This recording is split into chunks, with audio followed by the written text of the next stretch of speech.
taking control, shoveling dirt in every hole.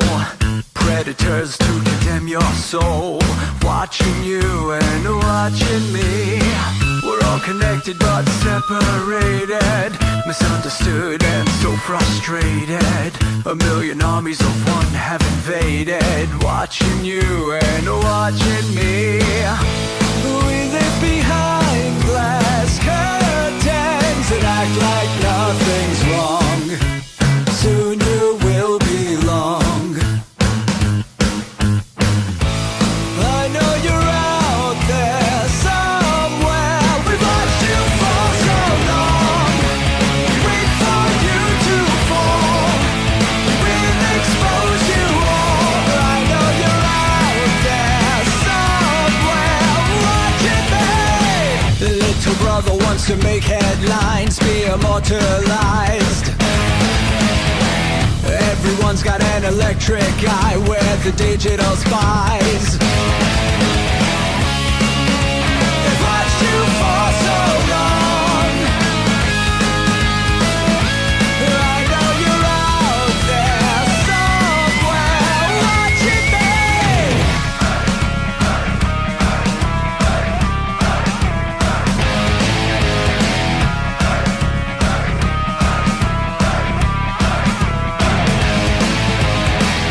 We the people have taken over.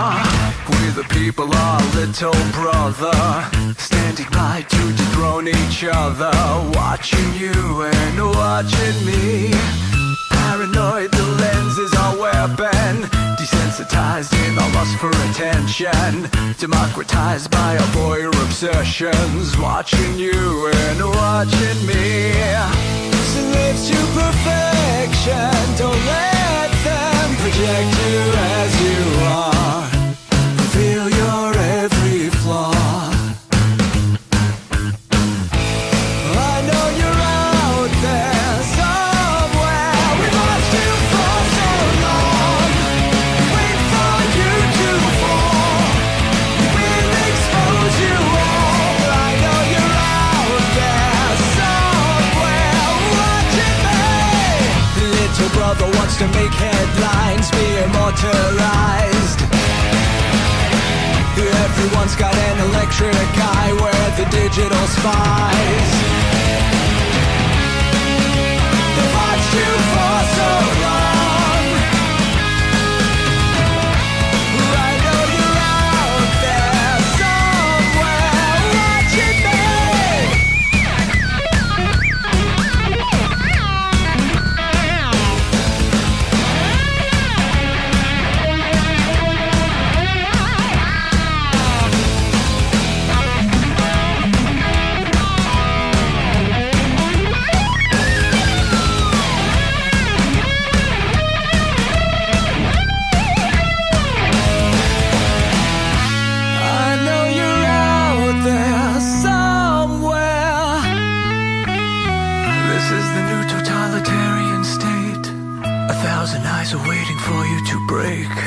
Stay in line, don't make a mistake. We're watching. We've watched you for so long. We wait for you to fall. We will expose you all. I know you're out there somewhere watching me.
Let your experience begin right now. From high atop the mountains of British Columbia to you listening around the world, this is Spaced Out Radio. You can follow us on our website, spacedoutradio.com, on Twitter, @SpacedOutRadio. Give our Facebook page a like, Spaced Out Radio Show. You can follow us on Instagram, Dave Scott, SOR, or on our YouTube channel, Spaced Out Radio Show.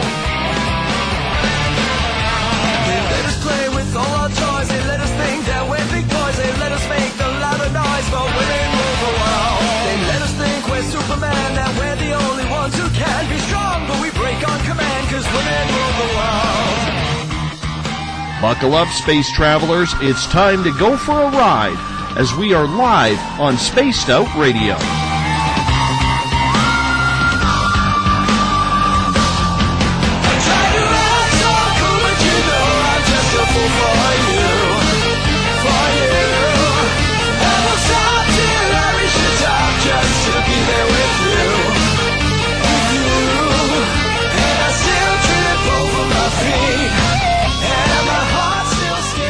Ignition sequence start.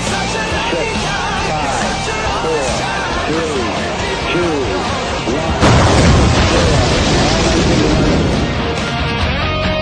And the deeper I go, the deeper I fall.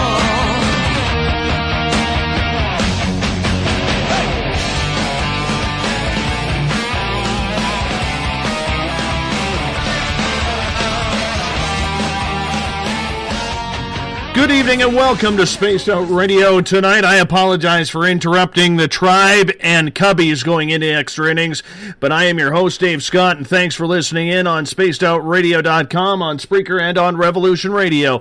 As we welcome you to tonight's show as we broadcast out of Uncle Jimbo's cabin right here in the Great White North, live on this Wednesday night, early Thursday morning if you're on the East Coast.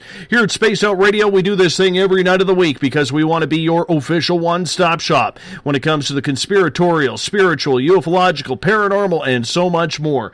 Hey, if you like our theme music, you'll like to know that it's from the guitar god himself, Ron Bumblefoot Thal, formerly of Guns N' Roses. He is the man behind all of Spaced Out Radio's music. Click on our website on the Bumblefoot tab to listen a little bit more.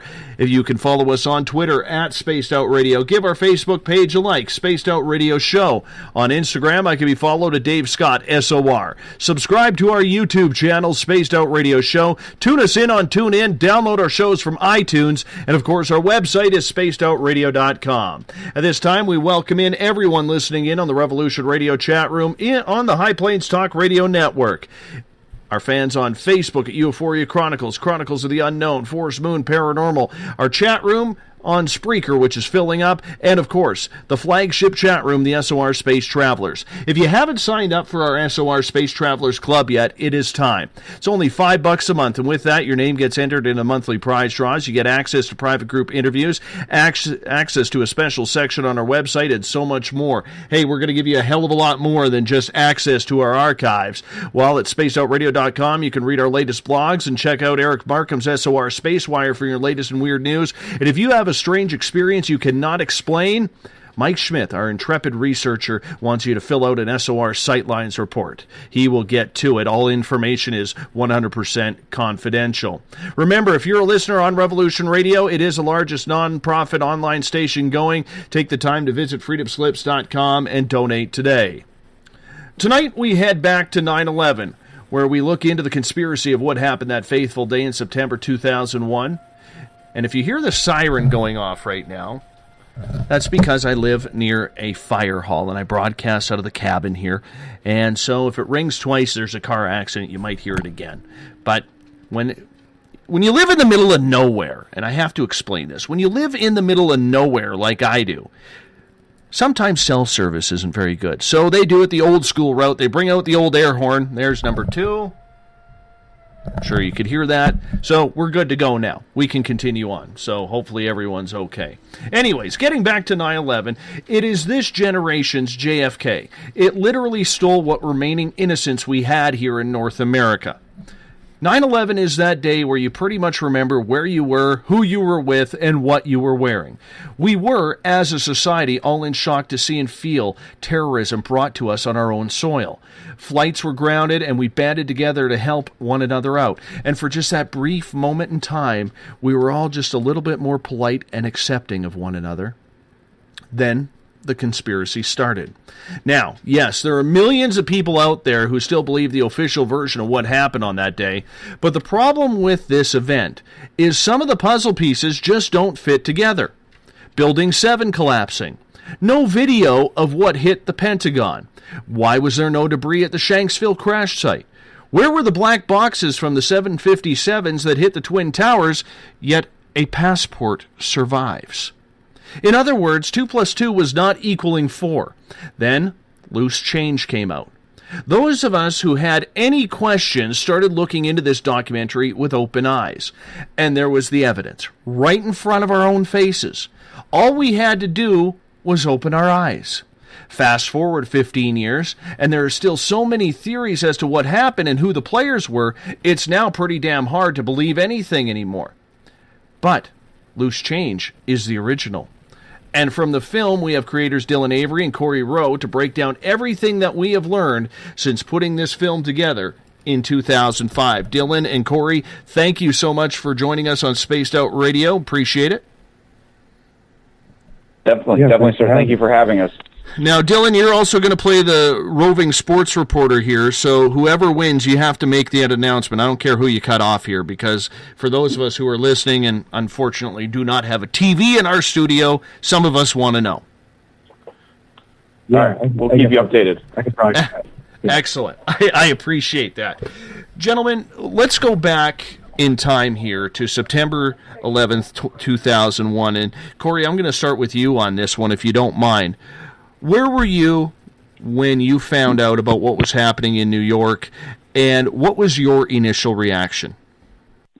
That's an interesting question. I was at Fort Benning, Georgia. I was in basic training, or I was just about to start basic training. I was in a holding facility awaiting my basic training unit, and we were, going about our normal day and getting ready for doing some training of some kind. And, base alarms started to go off, and trucks started driving around, and planes started flying overhead. And this was down in the south. And all of a sudden they kind of ran out and told everybody to form up. And we got into a formation, and they marched us inside one of the barracks, and they plugged in this old TV, and they just put the news on. And that was how I heard about it. They didn't really say much. And after we watched it for a few moments, I think we watched it, we saw the South Tower get hit. And then after that, they kind of just shut off the TV, and they told us to go pack our bags. And then I was shipped to my basic training unit that day, and I started basic training on September 11th, 2001. My initial reaction was a complete freak out. As someone who joined the military 2 weeks before that, I thought that I was going to end up doing something slightly different than what was clearly about to be my direction. So, I didn't, in basic training, they don't give you a lot of information. So I rolled with the punches the best I could. And, I went through basic, and then 6 months later, I found myself in a foxhole in Afghanistan. That's amazing, because at this time you're just joining the military, getting your life started. You had no idea that any of this was going to happen. You had no idea what was going on. What was going through your mind and your body at that time? You must have been shaking. You must have had a million thoughts wondering if you just signed up for World War III. Well, I mean, actually, since this is that kind of show, and you want to talk about odd occurrences and things that you can't completely explain, that day is definitely something I'll never forget, because I was completely overwhelmed. And when they released our formation to go pack our bags to get ready for basic training, I just kind of started running. I ran into the woods and on this path we used for physical training. And I think I was just trying to either work out whatever was inside or just kind of freak out. And I kind of ran through this trail in the woods that I still remember today. And I was kind of just jumping off of, routes and things like that, but I was completely overwhelmed, and to be completely honest, I broke down crying while I started running and kind of fell to my knees and almost passed out. It's just kind of this like over-the-top panic attack, as you can kind of imagine, for an 18-year-old boy who has no idea what he just did. And I kind of came to out of this moment, and I had this overwhelming sense of, everything's going to be okay. It sucks, but just trust in yourself and trust in God, and you'll get through this. And I kind of walked out of the woods with a calmness that I've never had before. And I just went back to my barracks and packed my bag and went off to basic training, and kind of had just this whole different outlook on it from that moment forward that kind of carried with me over the next 4 years. Just this kind of feeling of confidence that no matter how bad things got, there was something else, there was another purpose for it, and to just keep going. And Dylan, what about you? What brought you to this level? What made you all of a sudden start questioning things as you found out what was happening that day? My story isn't nearly as cool as Korey's. It's also 9:11 p.m. right here. But basically, I was supposed to have already been out of high school, but I had to retake a semester of economics, which basically had me going up to the school for one class at around 10 in the morning and then coming back home. So it was supposed to be class of 2001, and I guess I technically still was. But so that put me in school on September 11th. And that morning, I was out having some breakfast with some friends, and then got back to my house with one of my friends that she was gonna drive me up to school later. So as we're coming to the front door, her mom calls her on the phone. She's like, where are you? Are you near a TV? Can you turn on TV? What channel? It doesn't matter, any channel. So we did, and then we watched the towers burn for a little bit, and then we hung out and just kind of watched for a little bit and talked about who we thought might be behind this. And little 18-year-old me, I don't really know too much. Oh, there's that siren again. 18-year-old, I don't really know too much about world politics at that point, but so I guess my initial impression was that we had done something to make someone very upset. And that was just kind of my perception of 9/11 at the time, is that I imagined that there was some kind of reason that this was happening, that there was something we had done or something. We clearly had made some enemies somewhere. So in between the time it took to leave my house and go to high school, the South Tower had collapsed, and I don't know if the North Tower would have as well, because my class would have been, because I got there and then showed up to my classroom, and then it took a bit because we basically all showed up. They, took attendance, and then we all just went down to the media room and just watched TV like the rest of the nation. So the North Tower, I don't remember seeing the towers collapse live when it happened. I don't remember seeing that and getting any kind of a reaction out of it. So the South Tower must have collapsed while I was on my way up to school, and then the North Tower probably collapsed while I was sitting in class, and then got to the media room, and then it was just kind of the aftermath from there. But so it happened, and it's interesting that you noted in your intro about that kind of like sense of unity that we felt almost, where even in a small town upstate New York, even on the streets up there, I could just kind of sense that people just wanted to get along and, wanted to kind of take this as an opportunity to pursue peace instead of war. And obviously things didn't quite work out that way, but I don't know. I think that in itself is what kind of compelled me to really start looking into it. And also, my best friend is thousands of miles overseas, and anything that happens as a direct result of this terrible thing that just happened is going to affect me on a very personal level, because I could lose my best friend to it. So I had plenty of reasons to be both angry and skeptical, and kind of do whatever I could to kind of right the course a little bit and try to make whatever difference I could to try and stop something terrible from happening. I remember I was working at the radio station in Vancouver, an all-news station, and it was my day off. And all of a sudden, my ex-wife called me downstairs, and she's like, "You better wake up. This is some serious bleep happening." And I ran downstairs just in time to watch the second tower fall. And I remember calling into my newsroom and talking to my sports director, because I was a sports journalist, and he's like, "Hey, you might as well just stay home, you know." And I said, "Well, the football team is practicing, our professional football team up here in Vancouver, the BC Lions." I said, "I know there's a couple guys from New York and Washington. I'll go talk to them." And the Vancouver flight line for YVR was literally right along the practice facility was right under this.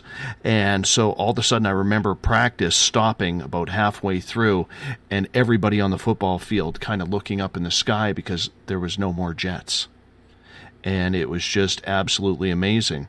And probably my most emotional story from that day, I got my audio, ran back to the newsroom, and I called up the director of the Vancouver Canucks scouting department. His name is Ron Delorme. And on the first flight that crashed into the first tower, there were 2 members of the LA Kings scouting staff on that plane. So I call up Ron and I said, "Ron, I hate to talk to you about this today, but I'm curious if you could tell me about Garnet Ace Bailey and Mark Bavis from the LA Kings. They were on the first flight. What can you tell me about him?" He gives me 11 minutes of audio tape raw. And then I say, "Thank you. I apologize for bugging you on such an emotional day." And he says, "Dave, can I tell you something?" And I said, "What's that?" And he goes, "I never knew they were on the plane." Oh. And I was like, wow. And that's where it hit me. But then, fast forward 4 years, I come across this documentary after having some questions in my head called Loose Change. How did Loose Change, Dylan, come together? What made you guys come together as a team to all of a sudden write this extremely controversial documentary? Well, it was kind of a long process. A good percentage of it was us thinking we were going to be shooting a feature film with a script kind of loosely based on the 3 of us discovering the conspiracy behind 9/11. It was kind of only after starting to do the research and having to write about 9/11, you just kind of pull the thread, and before you know, you've undone the whole sweater. So that was just kind of what happened in the writing process. And then from there, when Korey got back from Iraq, he actually, because I was sending him some stuff, some kind of updates of scenes that I was editing, because the concept was always for it to kind of be like half film, half documentary, where like there would be some scenes and some action, and then it would break away and they would kind of inform the audience a little bit and go back into the story. So I had edited some of those scenes together and was sending them to Korey while he was overseas.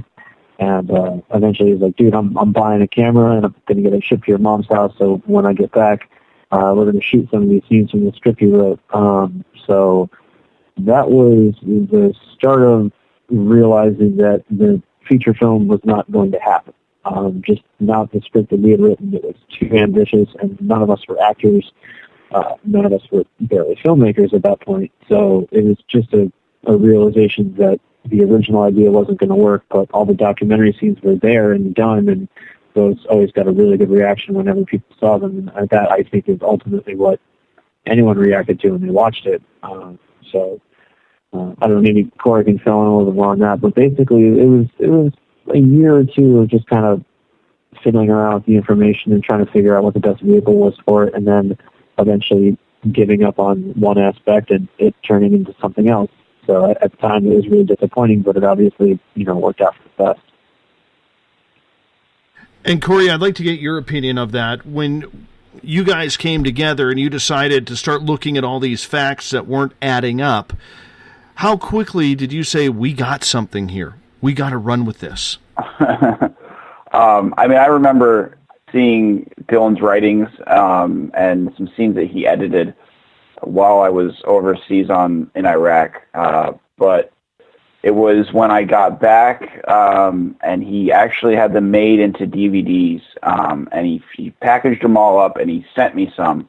And I took one out, and I put it in back then it was an Xbox something, I think it was Xbox, and I watched it, and I immediately knew that this was something that other people needed to see, that people were going to talk about. And I called Dylan. I said, Dylan, you have something here that is absolutely fantastic, and I want to do everything I can to help you get this out there in any way that I can.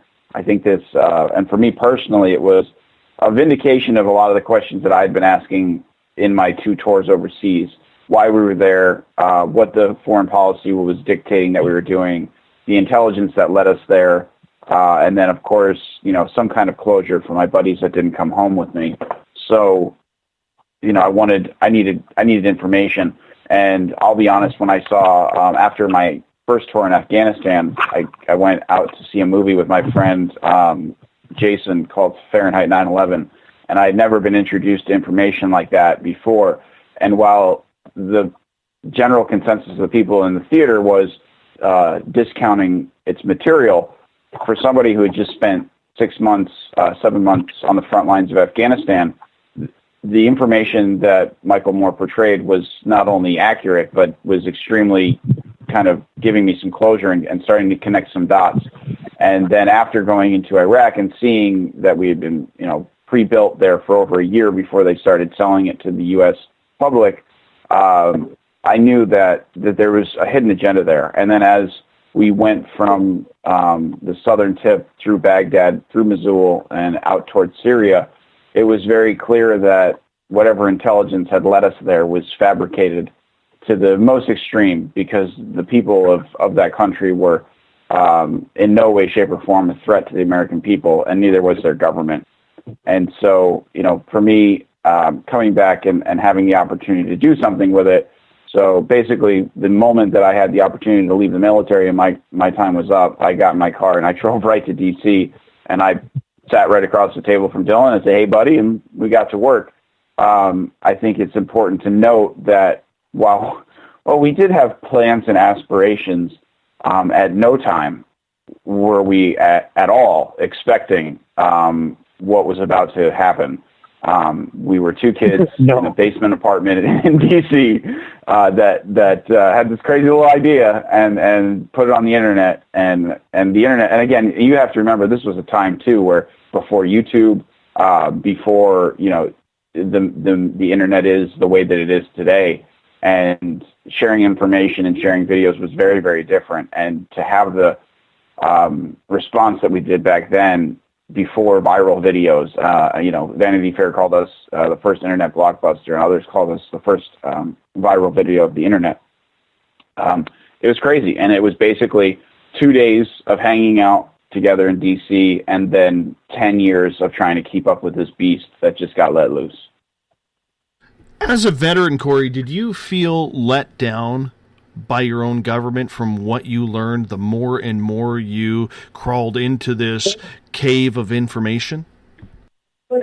Absolutely. I mean, in every facet. I didn't have a lot of, again, I was so green when I joined the military. I didn't really understand what the infantry was when I joined it.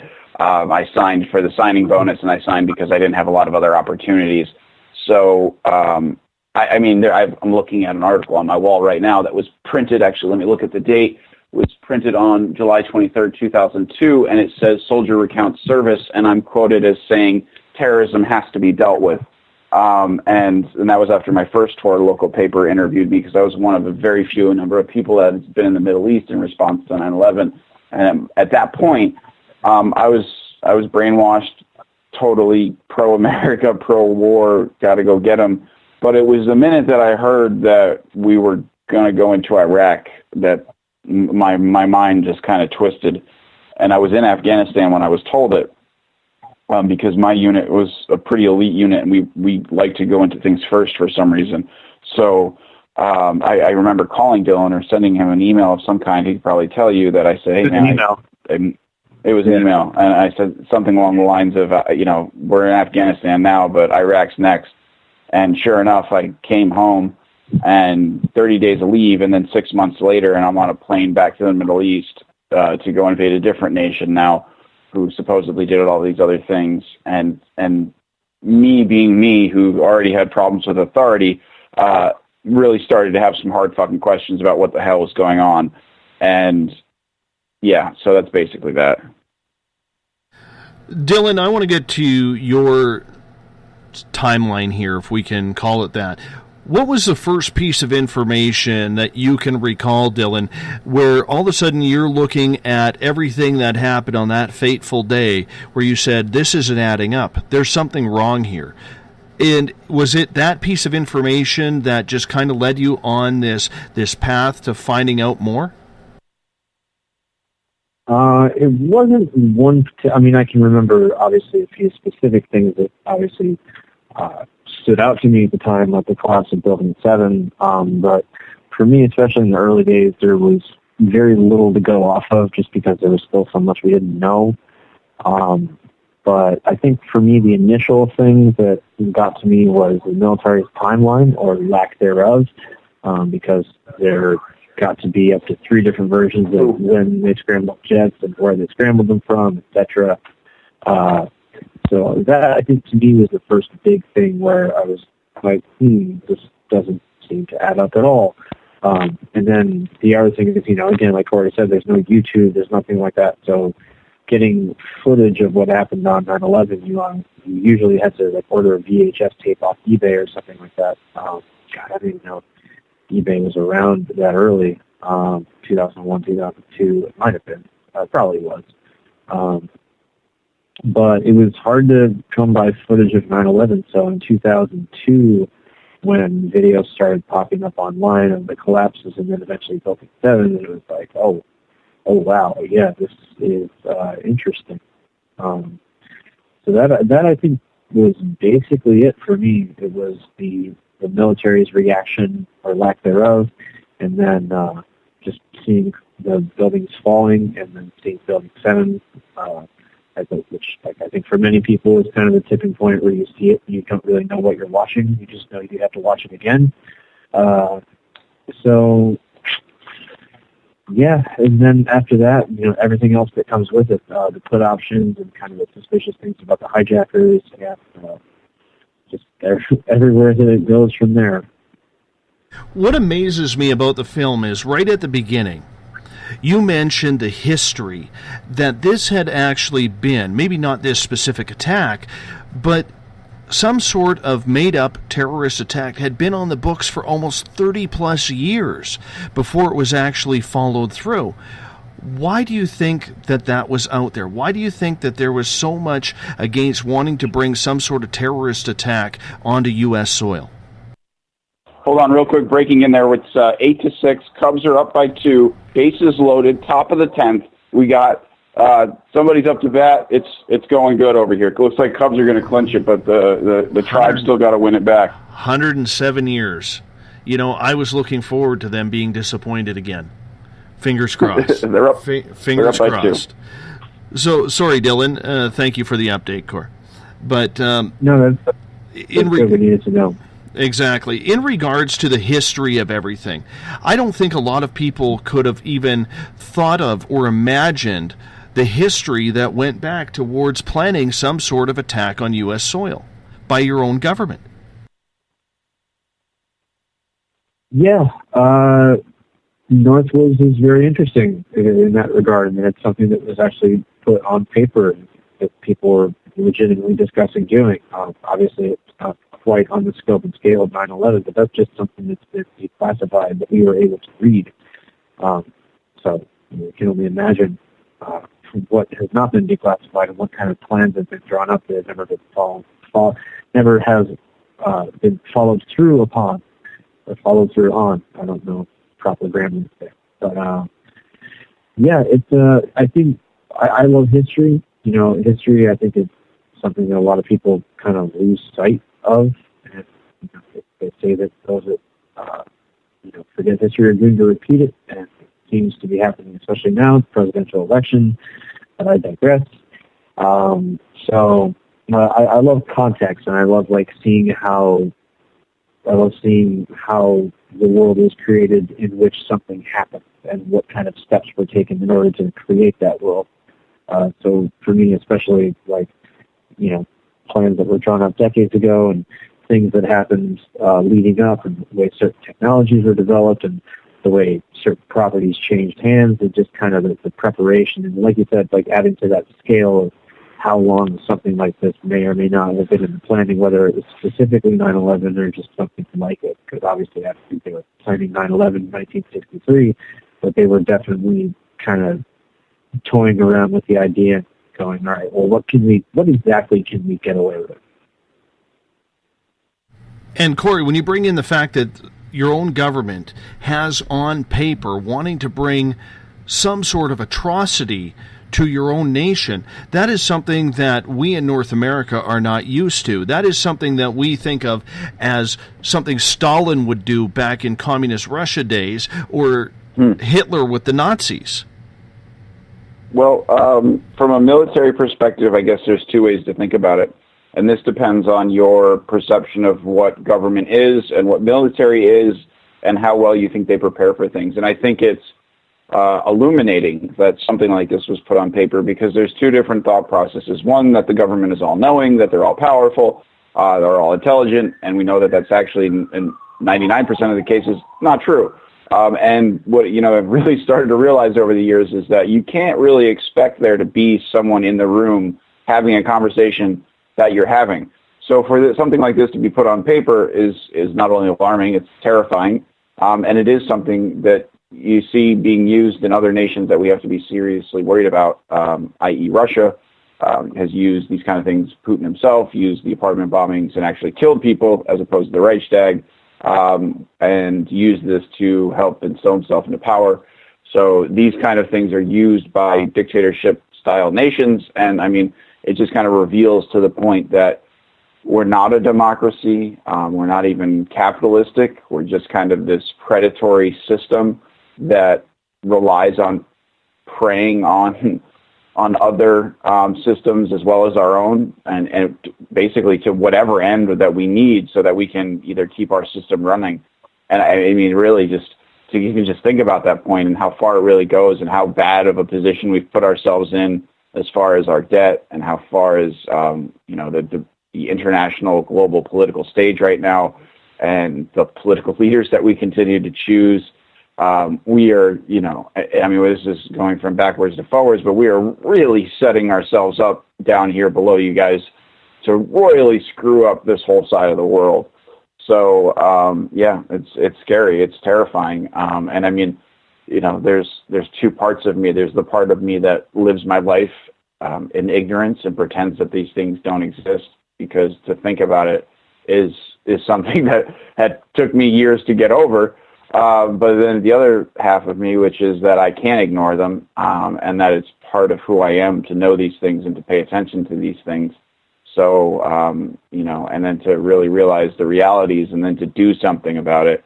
So it's always an internal struggle for me personally as to how far I go, and because I put myself in trouble numerous times. Dylan's been detained at the Pentagon. I've been arrested more times than I can remember.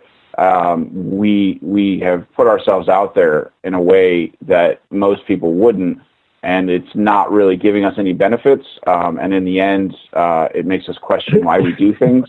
But it all comes back to the fact that these things exist, that someone has to pay attention to it. Because if you don't, then who is? Seriously, if I don't know. I guess I kind of got lost there. There's just so much to it, and it's just so heavy on your mind. And the more you think about it, it's just the darker and deeper you get.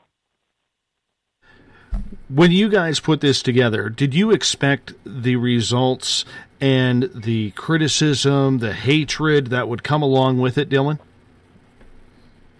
I mean, maybe the concept of the hatred, but certainly not how much there would be. Well, I don't want to say that because I don't want to make it sound like there was all hate. I mean, by and large, the response was pretty positive. I mean, obviously we had entire websites that were devoted to tracking our every move and, shutting us down whenever they could. But, I mean, I typically feel like the majority of the response we got, at least the majority of the response that we heard, was positive, especially from the people who were actually affected by 9/11 and lost loved ones. Those are the kind of people who send us emails and tell us not to give up.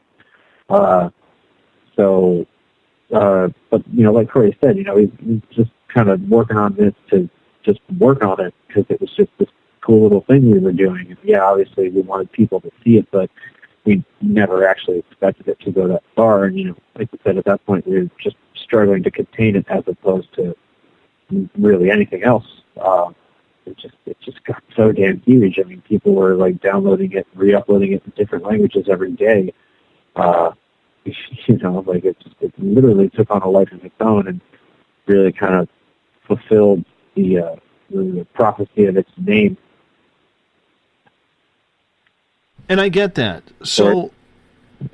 And I get that, and I understand that. And Korey, I want to bring you here because I'm curious about your reaction. I mean, if I go online and research like I did with this show, there are as many positive comments about the work that you guys put into this as there are negative, and people trying to debunk what you did and saying you made up information. And there's always these two sides to every story.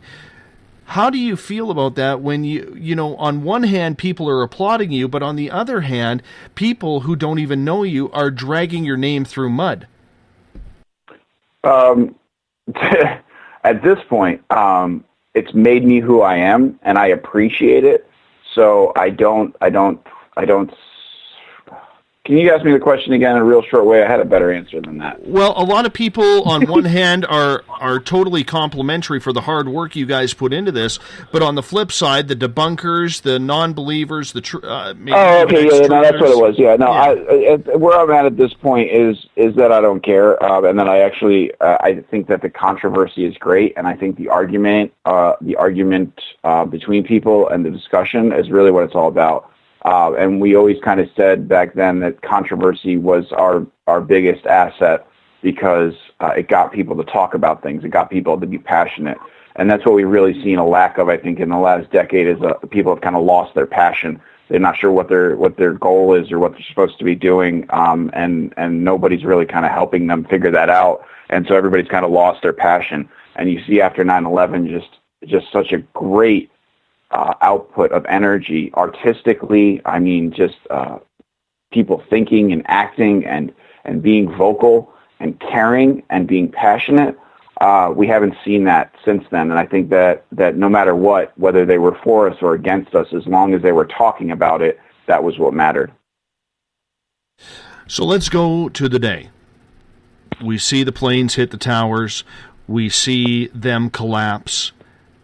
And then, strangely enough, both CNN and the BBC start reporting that Building 7 has collapsed. And in the meantime, in both their feeds, Building 7 is still standing.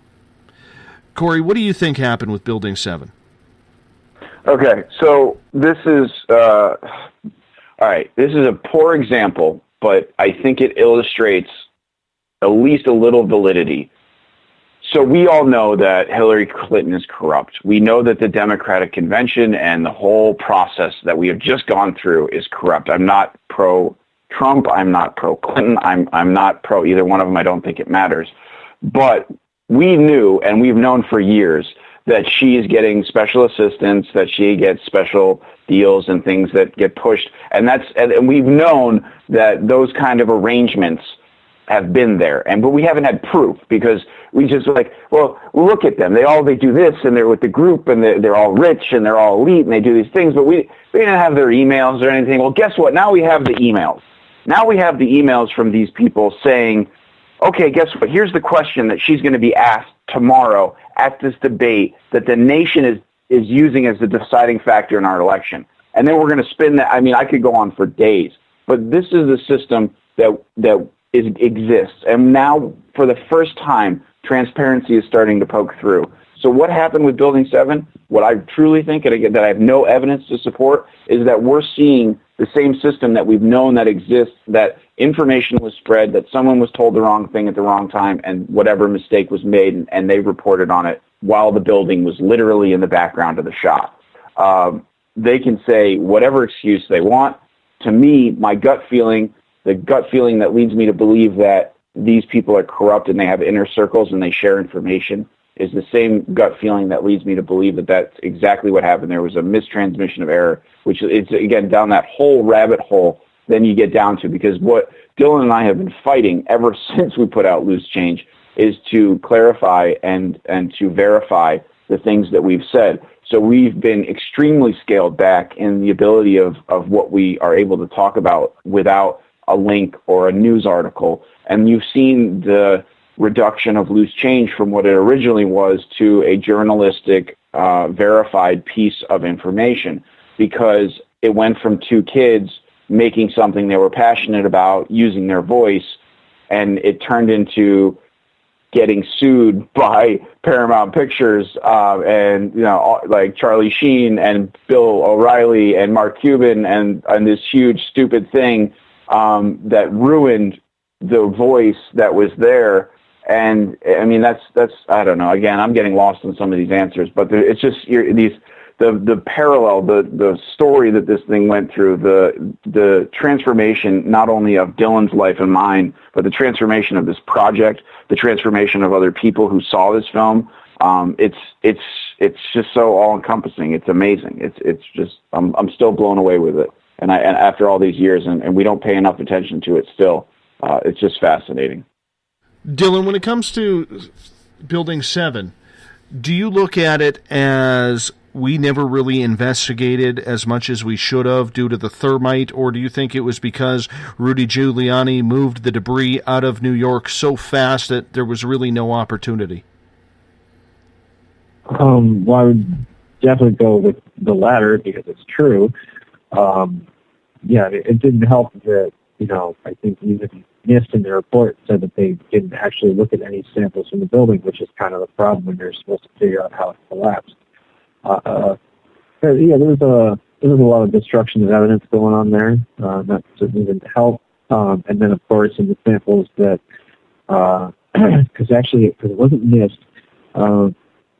it was FEMA. I think FEMA in their report, they're the ones that found the sulfidation of the steel, where like some of the steel had these like really weird burns through it, they said like a high energy. It was like a high energy mixture, something to that effect. But basically, the holes burnt through the steel, and they're like, yeah, we don't know how those got there. So out of the steel they were allowed to look at, there were definitely signs of some possible high energy explosives or something else. Who knows? That wasn't there. They can't prove it. So, but I mean, obviously the holes in the steel, that's a fact. That's something I can prove. I just mean like how it got there and whether it was thermite or whether it was this or whether it's that. I don't know. I have no way of knowing. And obviously there's samples that have been found that point towards thermite being a possibility. So there's that. But it's weird that building just kind of came down at 5:20. Like you have to wonder if that was the plan. Like if you're going to plan something to that magnitude, if you're going to pull that building at 5:20 p.m. when everyone's basically still watching, or if maybe like the original plan was to pull it down right when the North Tower came down, which would maybe explain why Barry Jennings and Michael Hess were both almost killed by an explosion inside the building. Maybe something went wrong. I don't know. Maybe something went right. But it is interesting to me that it just kind of goes down at 5:20 p.m. But maybe that is to fall in line with what the official explanation was, that, there was just all these fires and they just raged for so many hours. I mean, even though there weren't that many and they didn't really, not, especially compared to other high-rise fires that we've all seen over and over and over again since 9/11, and the building doesn't collapse at all, let alone straight down. It does some footprint, but I, again, digress. So I don't know. Building 7 is weird. But, again, and that's exactly it. It's just one of those things that you see and you're just like, why did that happen? Do you think, Korey, that Building 7 was a controlled demolition? Yes. I'm sorry. It's the only answer I can give you. Yes. I mean, there's no other way to explain it. So when you go through that and you guys talk to experts about Building 7, because to me that's one of the biggest mysteries of it all. Nothing hit it. Sure, it had debris. Sure, it had a fire. But in history, there is only 3 buildings ever to collapse from fire.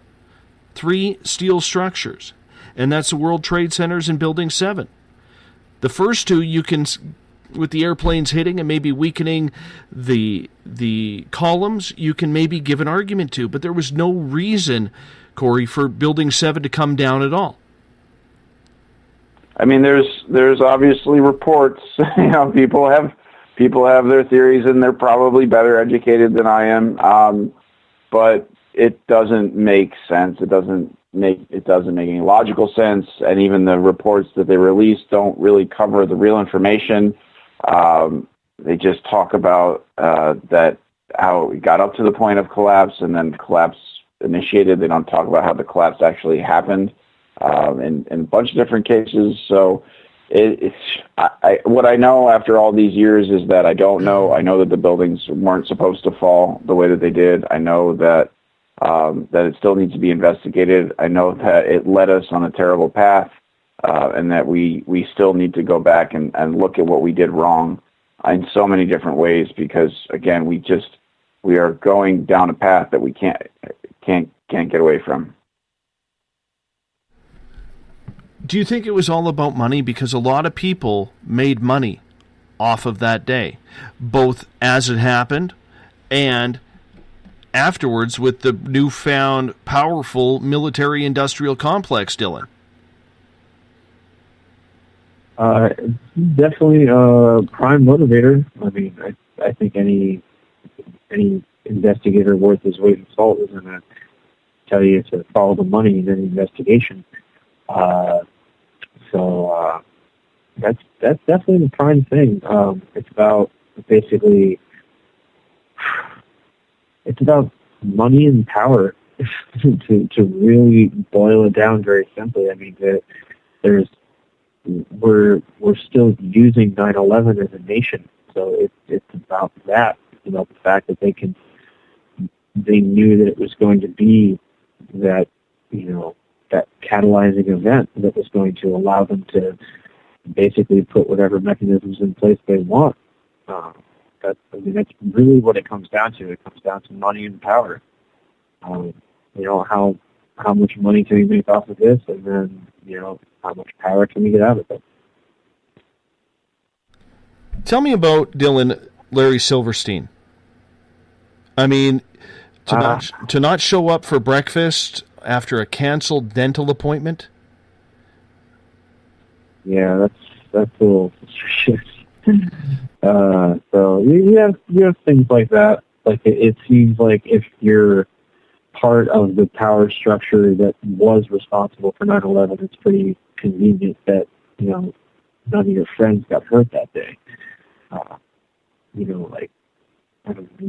did lose some people, like one of the writers from, I think, Frasier, and we also lost Seth MacFarlane, a Family Guy, but thankfully we didn't. He's still with us.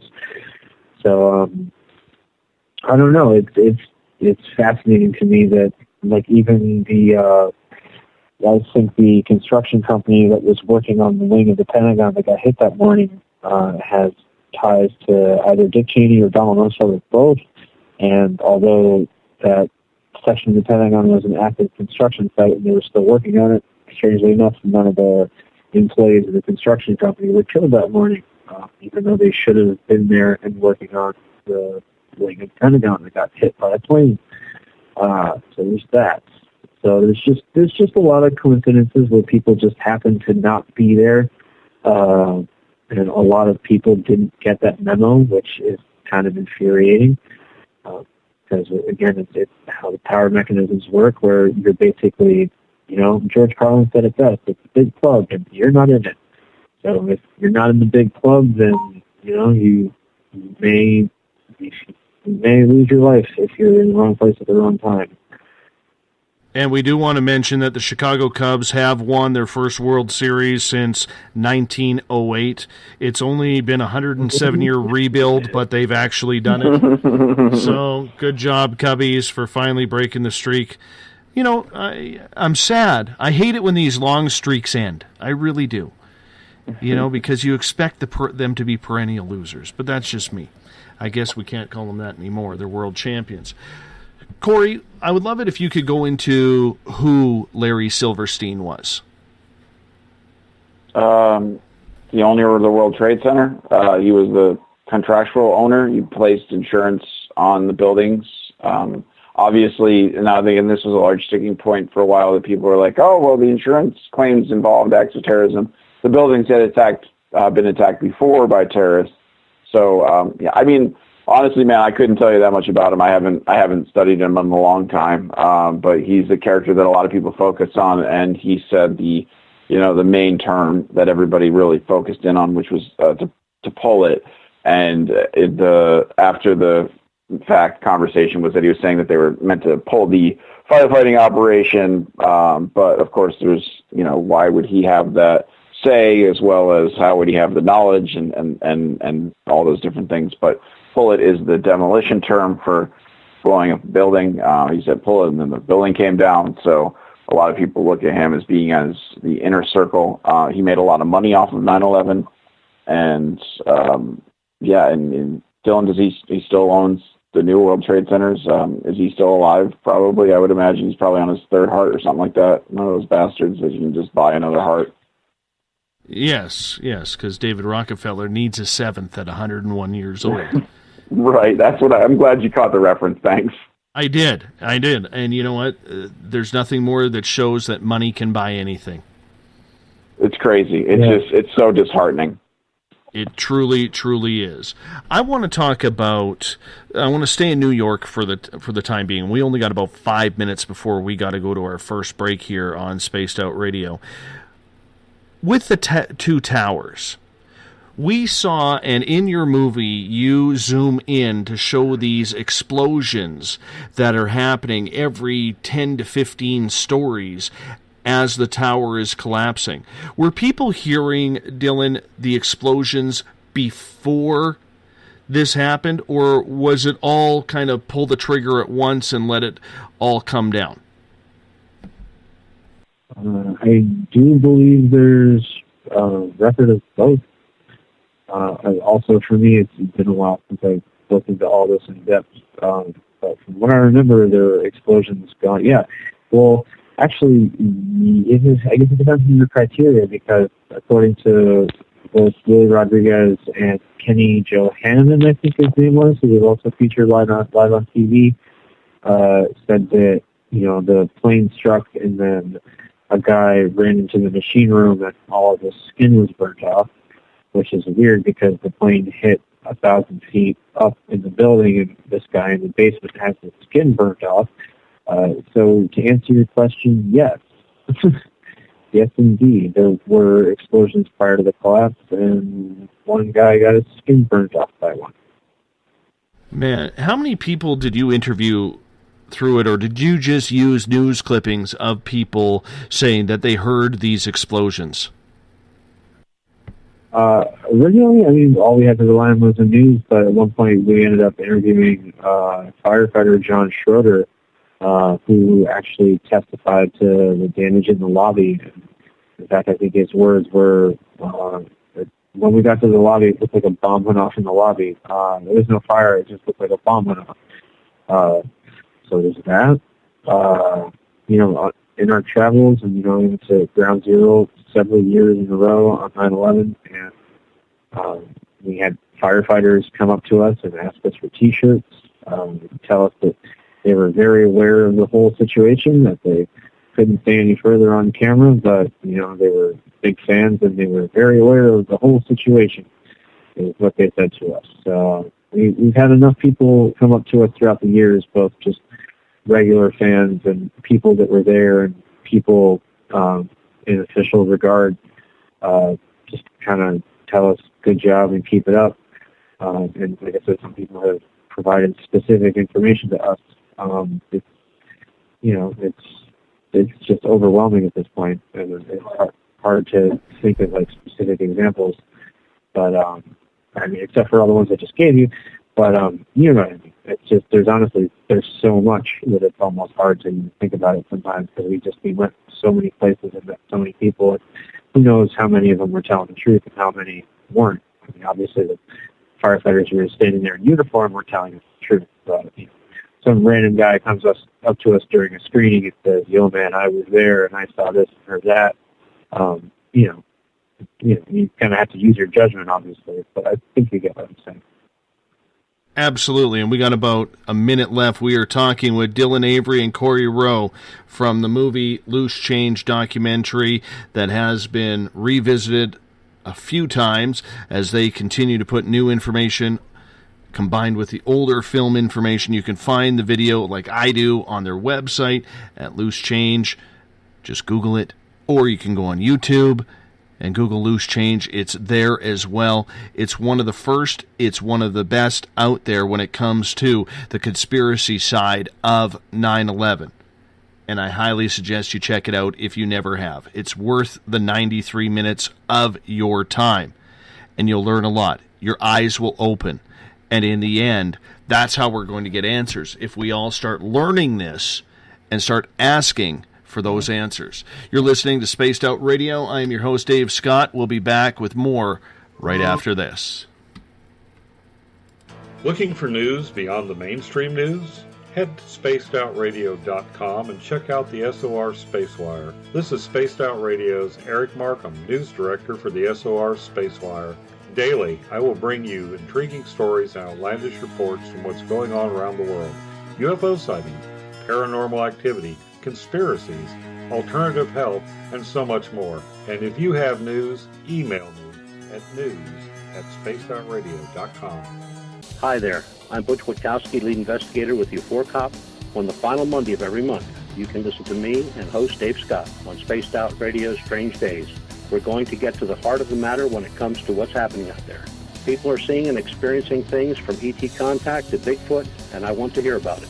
Your experiences are what we investigators need to help solve these unknown mysteries. So tune in at spacedoutradio.com. Have you had an experience you can't explain? Had a run-in with ghosts, maybe Bigfoot, or seen lights in the sky? Hi, I'm Mike Schmidt from the SOR Sightlines. I'm here to investigate your sighting. Head to spacedoutradio.com and fill out a report on the Sightlines. All your information is 100% confidential, and I will help you figure out what you've been seeing. File your report, and let's find out the answers together. Visit purpleplates.com today. For over 40 years, the Purple Energy Plates have been delivering amazing results for their many customers. Inspired by the great genius Nikola Tesla, the harmony, healing, and energetic effects of the plates have proven over and over to be beneficial and often miraculous to thousands of customers. With their money-back guarantee and the many benefits, how can you afford not to get one? Check their site for daily specials and choose from their many energy products. You won't be sorry. Visit them today at purpleplates.com for mind, body, and spirit, and expect a miracle. Strange creatures lurking in the night, the sounds of wood knocking in the forest, odd happenings right out of a fictional world. These are the reports I love. Hi there, this is author Ronald Murphy, and I would love it if you join me and Spaced Out Radio host Dave Scott the second Wednesday of every month on our journey into the unknown land of cryptozoology at spacedoutradio.com. From Mothman to Frogman and everything in between. Hey, they don't call me the crypto guru for nothing. Are you interested in advertising on Spaced Out Radio? Head to our website at spacedoutradio.com and click on our advertising tab. There, you will find an assortment of ways you can get your product out there with us, from radio commercials to banners and social media. Have a product you like our hosts to endorse? We can do that too. Visit spacedoutradio.com for more details. From British Columbia to Northern California, Pacific North Weird has Cascadia covered. Check out our feature videos at spacedoutradio.com, where I, Vincent Zunza and my super sleuth partner Alexandra Sullivan track down the weird and strange stories from around the Pacific Northwest, from Bigfoot to Mel's Hole and everything in between. This is what makes life exciting. So why report the normal when we can report the Pacific North Weird right here at spacedoutradio.com. Oh, there's only one way to rock. Loud and proud. In high definition. Radio 702 rocks. Las Vegas. Have you ever had an extraterrestrial experience? One you just couldn't explain? Well, maybe I can help. Hello, I am Samantha Mullet. On the second Tuesday of each month, I will join Dave Scott on Spaced Out Radio to bring a human aspect to ET contact. It's something I've lived with my entire life, and I'd love to help you understand. Let's share our experiences. The ET Experience, the second Tuesday of each month, only on Spaced Out Radio. Hi there, this is Jolene with Rivulet Reiki and Readings, and I want you to relax. Let me help you chill out and get in touch with your body, mind, and soul. In this busy world, sometimes we need to let go, and this is where I can help. Visit my website, rivuletrndr.wix.com/rivuletrndr. Every Saturday and Sunday night, as Dave Scott wanders aimlessly in the wilderness, you can come hang out with me, James Tyson, in Spaced Out Weekend. Starting at 9 p.m. Pacific, midnight Eastern, I'll take you along as we talk with some of the best experts in their fields. SpacedOutRadio.com is the place to find us. So sit down, relax, put your feet up. Enjoy the topics like the paranormal, supernatural, intuitiveness, and so much more. Hope to see you there. Hi there, this is your psychic medium, Joanna, and I would love it if you would join us every other Sunday on Spaced Out Weekend. With host James Tyson, we'll bring you personal psychic messages on two mediums and a large. Questions about love, life, career changes. We would love it if you would come and join us live. Call in and listen in for the experience. Allow us to open the doors to your other side. Two mediums and a large, heard only on Spaced Out Weekend at spacedoutradio.com. Would you like to become one of our space travelers? All you have to do is click on the Space Travelers icon at spacedoutradio.com. For only $5 a month, you can get access to some great prizes, as well as private monthly shows, newsletters, and a members-only section on our website. Become a space traveler today.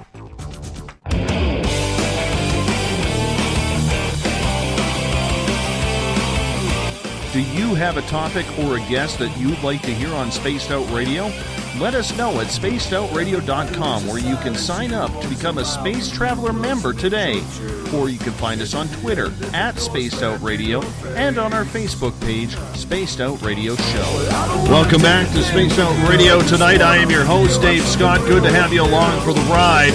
Tomorrow night on the show, Sean David Morton will join us as we are going to be talking about Area 51 and all sorts of Black Ops projects. We continue this interesting week on the mighty SOR, starting at 9 p.m. Pacific, midnight Eastern Time, 2 p.m. if you're in Australia, because I know we have a lot of listeners down there, right here at spacedoutradio.com. If you are listening in on Revolution Radio, remember the Double R Machine is a donation station financed by you, the valued listener. Do us a favor, head to freedomslips.com and donate today. Bill Cardwell has set the password in the SOR Space Travelers Club. Perfidiousness. Perfidiousness is your password. Make sure you use it wisely. If you want to follow us on Twitter, you can do so at Spaced Out Radio. Give our Facebook page a like, Spaced Out Radio Show. On Instagram, I can be followed at Dave Scott, SOR. Subscribe to our YouTube channel, Spaced Out Radio Show. Tune us in on TuneIn. Download this show or any of our other ones on iTunes. And our website is spacedoutradio.com. While there, you can read up on our latest blogs. Check out the SOR Space Wire by our news director, Eric Markham. You can also sign up for the SOR Space Travelers Club. It's only $5 a month, and if you've had a weird experience you can't explain, fill out the SOR Sightlines report. Mike Schmidt is waiting to get back to you. Tonight we are talking about 9/11. The creators of Loose Change, Dylan Avery, Korey Rowe, are with us tonight. Gentlemen, welcome back. Thank you, sir. Thank you. Really appreciate that. We're going to get to a couple questions here from our audience, if you don't mind.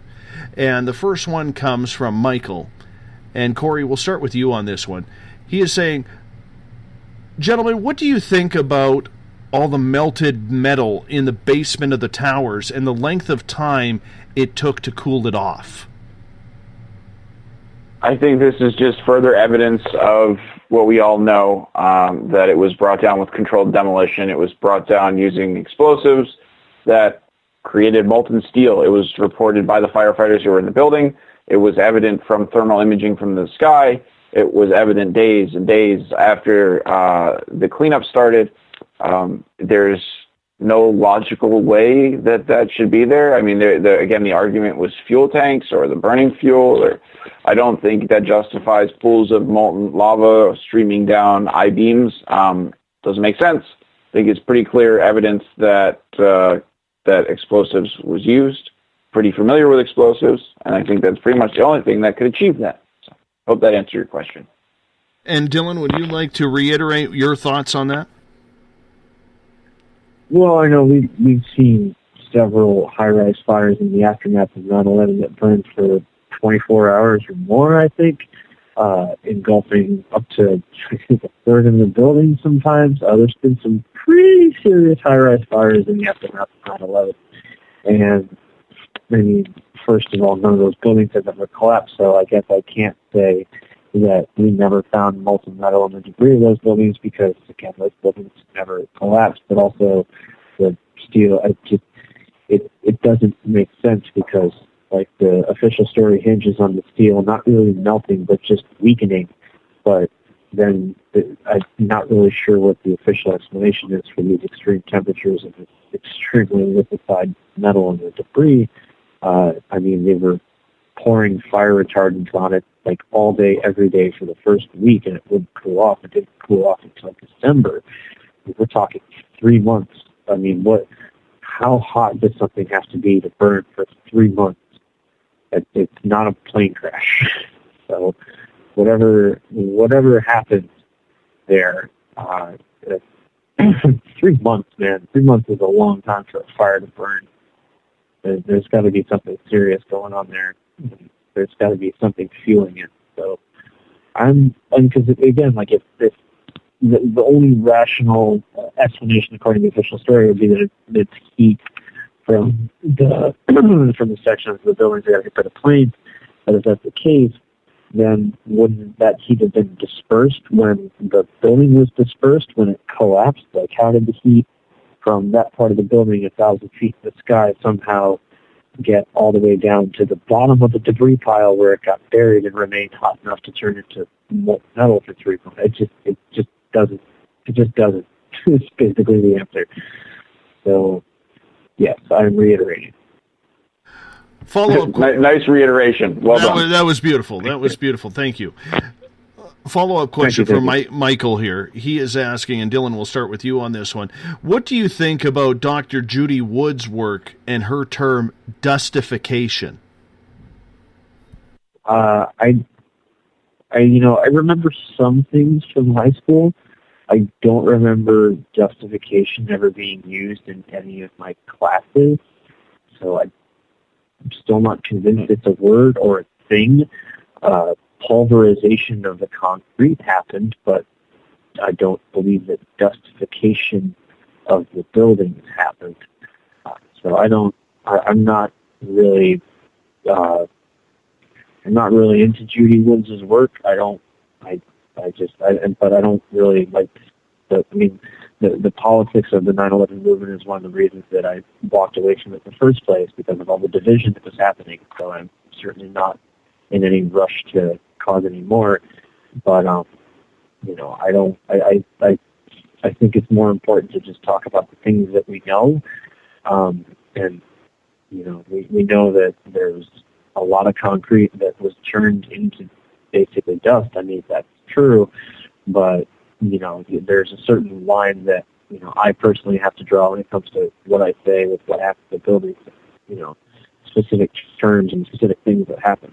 So, I mean, was the concrete pulverized? Yes, but were the Twin Towers justified? No.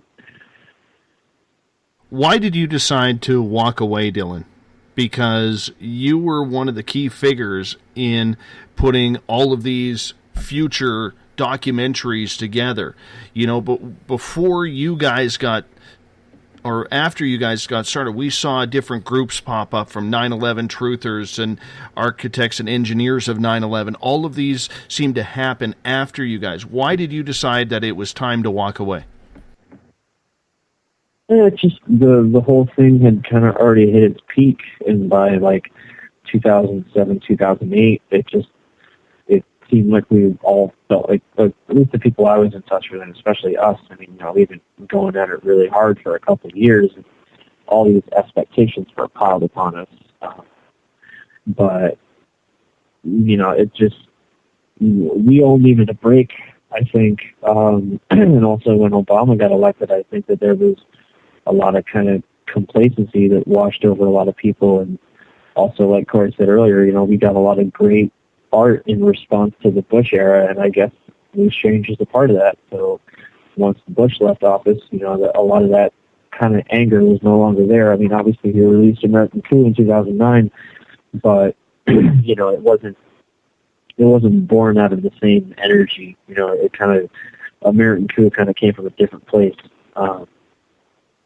Whereas the first two were like a direct response to Bush and 9/11. The ones that came after the fact were kind of different in that regard. So it's just the conversation shifted, and there just was all this arguing, and there were people in the movement that were turning against us because they didn't like when we said this, or we didn't like we used something from this website, and it's just all the politics involved. It's just exhausting, and to have all these expectations put on you by all these people who don't have to live your life at the end of the day.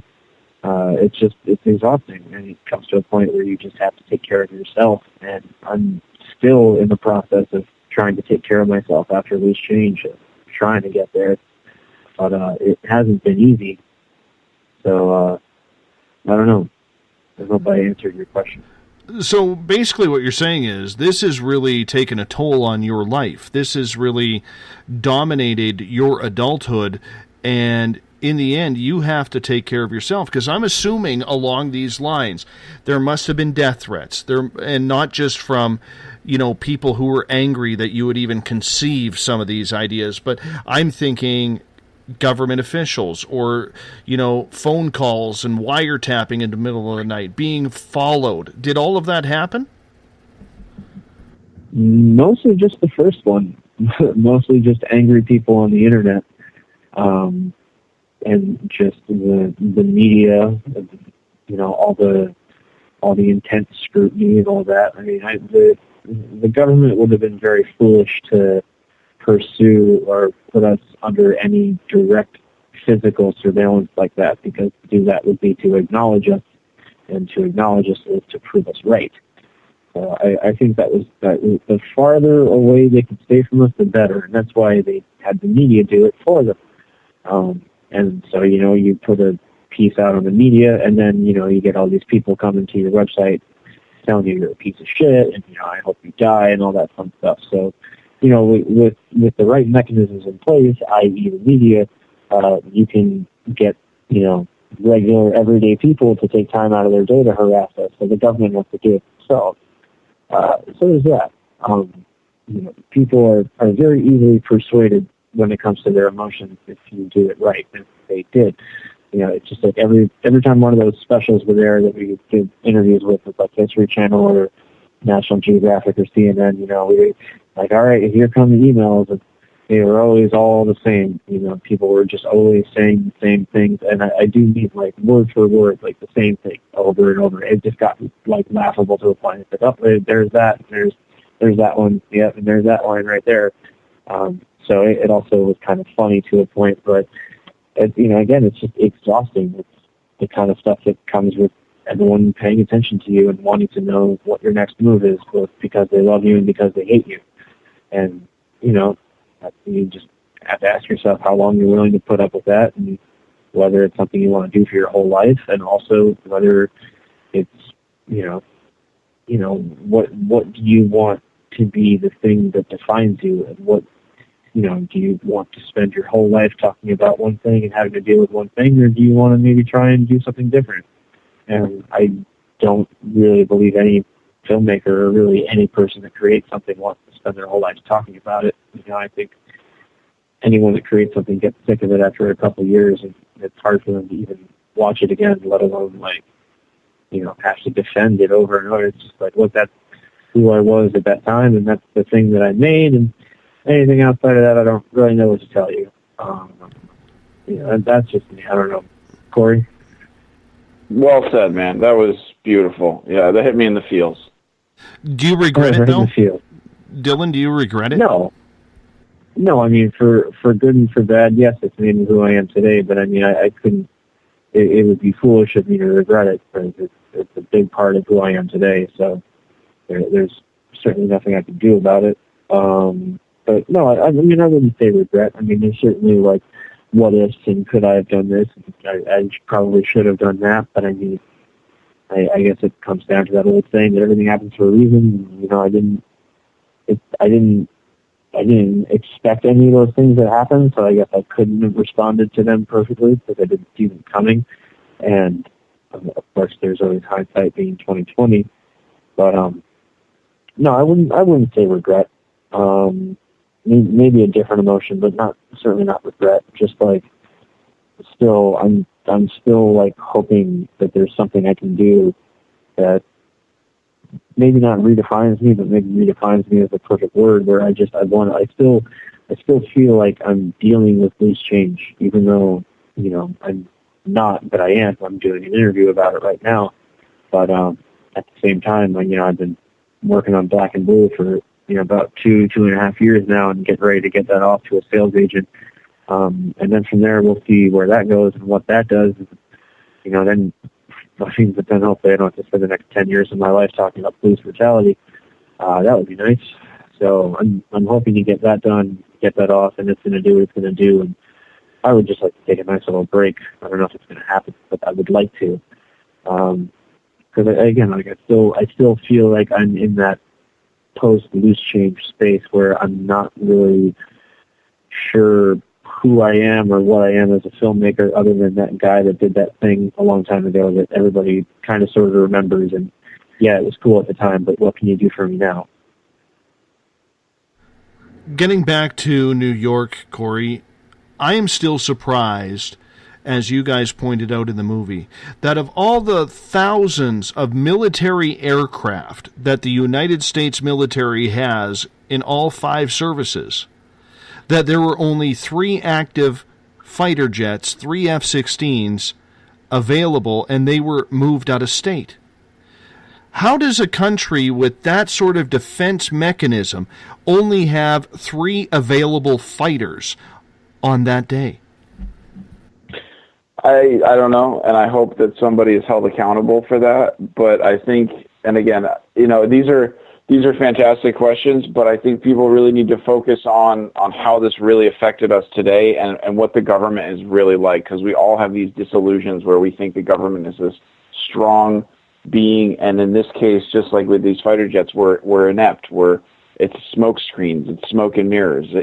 We don't have the ability to find our way out of a wet paper bag with a map and a compass. And at the same time, people are like, oh, the government's listening to everything we do, and they're watching everything we do. But yeah, we have attacks, almost weekly that they can't seem to stop. And after every one, we seem to hear the same thing that, oh, well, we had an open investigation on this person, but we didn't follow up on it because of blah, blah, blah. Our government's completely inept of doing anything. They're setting our country up for failure. We are the international standard, the reserve currency. We are what our economy depends on, the fact that we can just print our way out of debt. And our government after government after government continues to just spend money post 9/11 on things that don't matter. The people don't have a say. Leaders are being selected and putting into place that are furthering the direction of our country into a place that we can't fix. And the people that are going to end up paying for it are the citizens, the people that live and work and labor every single day to take care of their own. And the people that are going to escape it are the ones that are setting it up. And the government of 2001 was inept. The government of Obama is inept. the government of today and tomorrow will again be inept, and we continue to see our country and the 9/11 movement ripped apart by emotional debates that are not based in logic. We have, not only in America, but in almost every election globally right now, we have a constant debate between nationalism and globalism and our ideals, and it's because we don't deal with situations like 9/11 properly, because we have these false ideas where we think our government is so powerful, but at the end of the day, when we're being attacked, there's only 3 jets and they're flying in the wrong direction over the fucking ocean. And was it because they were set in that direction because some fucking asshole in our government actually figured out a way that we were going to invade the Middle East and try to disable it so that we could, I don't even know, like, who knows what, like, where are we today? Like, where are we from 9/11 to now that the American people have benefited? Like, how, and nobody's held accountable? Like, this is ridiculous. And yet everybody's allowing it to happen, and continues to happen. And we just keep, I don't know, I'm so frustrated. And it's just like, how can we focus on things? And that's why, I mean, for me, and I mean, you guys were talking about it, for me, why I got out of this is because what's the point of talking about this? Like, nobody pays attention to it in the first place. We yelled for years and we got laughed at by the mainstream media. Well, there's logical questions that are based up by millions of people, and yet we're still just murdering innocent people every single day and just bombing nations that we have no idea what we're doing, and we're funding armies and giving people weapons, and the American people are just sitting here like completely ignorant to all of this, and they're just like, wait, I don't like what you're saying, fucking build a bigger wall. It's like, you people are morons, and you're drinking the poison that's going to kill you, and I think that's what we need to focus on. What happened on that day, unfortunately, is behind us, and it's nothing that we can do about it. We need to focus on tomorrow. We need to focus on next year. We need to focus on 100 years from now. We can't plan 4 years at a time, and we can't see other nations that have been around for thousands of years making very solid, logical, economical plans against us, and we're just worried about the next smartphone. Like, I'm sorry, it's ridiculous, and we deserve it. And that's why I wrote a paper, I think like a year and a half ago, that said that if I was given the opportunity, that I would vote for Donald Trump. I mean, that was when he was a joke. That was when he was just coming up in the polls. I knew at that moment that he was going to be the one, and it was going to be against him versus Hillary. I knew that Bernie Sanders was going to get ousted. I knew that it was going to be corrupt, and that Hillary's already selected, that she's been selected. And here's the long game, because, I'm sorry, either way, this whole fucked up system is just what we've allowed ourselves to walk into. So we've set the system up. Now Hillary's going to be our president. I'm voting for Trump because he's the anti candidate. He's the, like, Neo of the political system from the Matrix, where, like, he's this mathematical remainder from an equation gone bad, where the Republicans created this predatory capitalistic nation where people believe that whatever they own and whatever they buy matters, and that this animal can be the president of the United States. If he gets voted into office, like, we deserve it. We deserve it. And there's only 2 outcomes. There's outcome number 1, that he actually does well. He's a businessman and he's somewhat successful. I mean, he's still got money, so he's doing something. Or the other one, which is 99.5% the chances, that he's going to destroy everything that we've set up over the last few years, and we're going to be in such a worse place that people are actually going to get that passion back that they had during the Bush administration. So it's incredible to me that we can just sit here and look at the wife of Bill Clinton as our potential president, or Donald Trump, and our nation is just totally okay with that. I'm sorry, that was a really long, convoluted answer to something about 2 jets, but as you can see, like, or maybe as you can hear, like, this shit matters to me, and people's ignorance matters to me, and it's just crazy that it's just crazy that people just can't see what's going on around them, and that they're totally okay with just drinking the Kool-Aid every day. I don't know. Sorry, I just got to hijack the mic. That's okay. I'm curious, and I want to ask you a question about this, okay, because this does tie to 9/11. Donald Trump has come out and basically said that 9/11 was an inside job, and that's the reason why he's going after the entire political system. And yet, here he has Rudy Giuliani backing him, who is part of the cover-up by getting rid of the materials so that the FBI, FEMA, and anybody else couldn't use the material for a proper investigation. So are we not going around in a circle here? Donald Trump is just going to say whatever is the most extreme thing he can come up with. And unfortunately, I think where he's gotten a lot of his information recently is from Alex Jones. He went on his radio show about a year ago, maybe less than that, 6 months ago. And if you look at the information that Alex puts out, and then you look at the information that Donald puts out, they're very, very closely correlated. And there's actually an article that came out in Texas not too long ago that looked at the visit of Donald Trump on Alex's show and then the information that came out after it. I think that the man will say anything to get a rise out of people. I think he does know what people are feeling, though. I think that's actually kind of impressive that he does know what is being said and then knows how to emulate that. And again, he's going to say whatever he's going to say, and that's why it's kind of incredible, just again, because he's a millionaire Republican, whatever that means, but he's a millionaire elite who's bought his way into the presidency, has now personally destroyed the Republican Party. Is pretty incredible. So yeah, as far as him and Giuliani, that whole thing, I feel like it's just the game of the day. These people are basically, they're sucking off the tit of the elite. Everybody wants to be the power man at this level. I mean, it's money and power do a weird thing to you. And I believe that they are all part of this big group, and they all want to be the big cheese, and whatever happens at that time, they're going to play ball with him.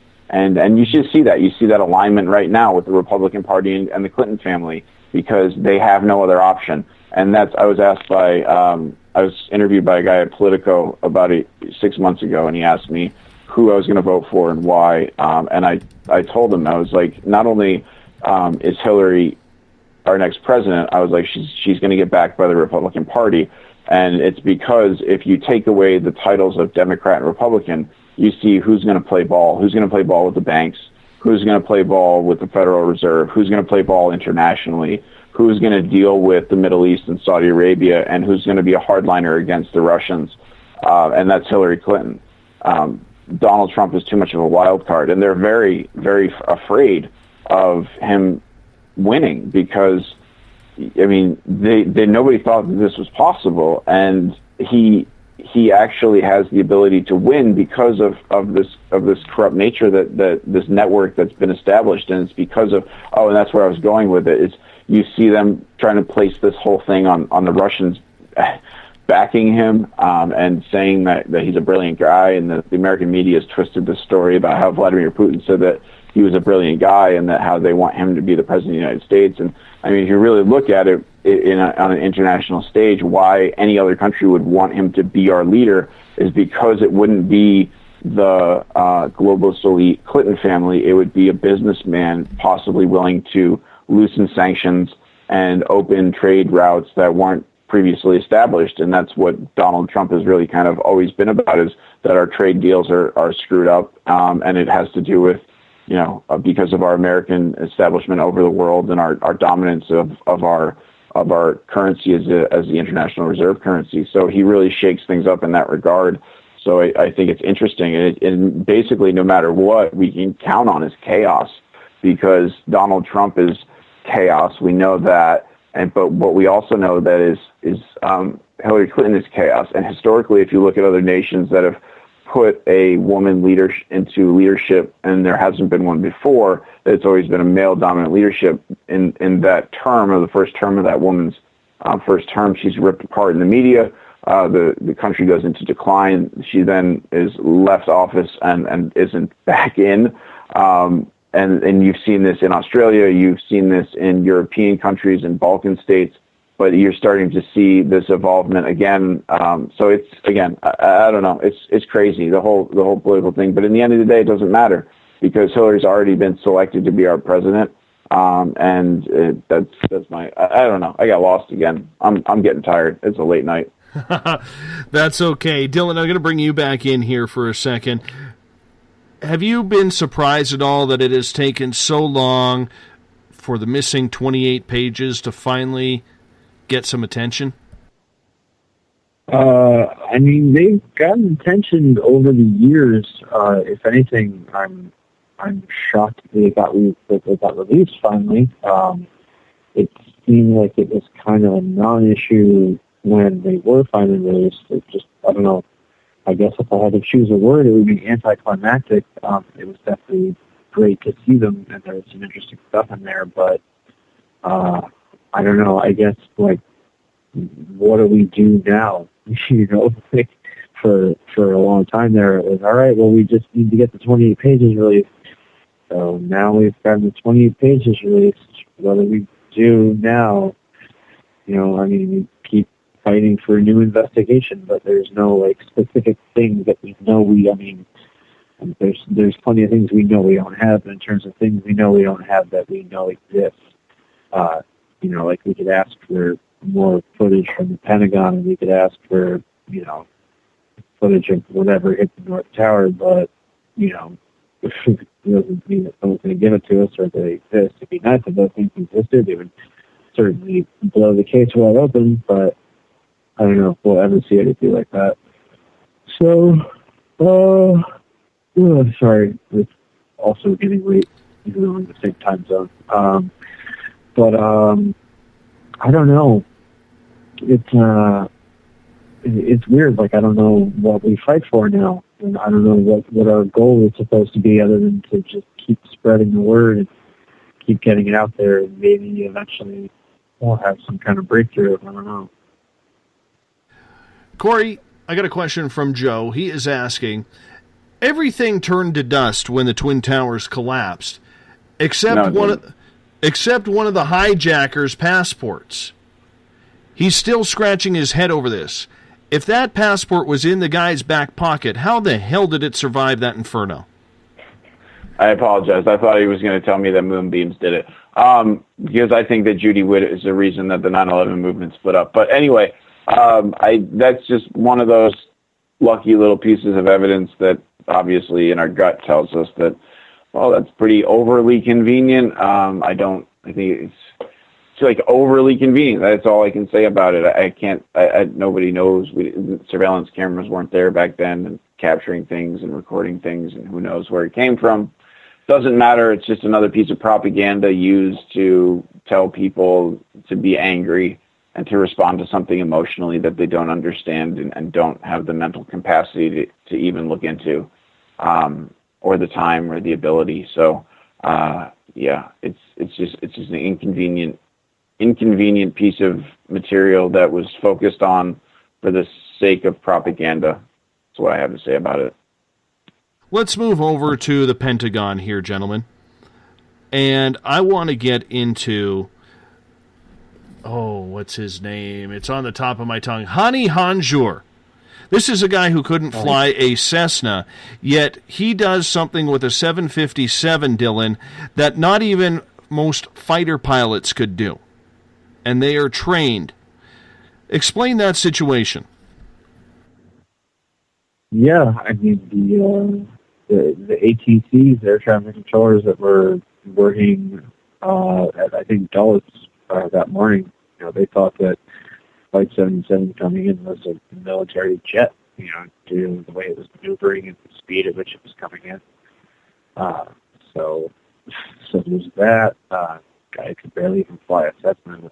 Supposedly did that with a jump jet. So there's a lot of inconsistencies about him and what he supposedly did, and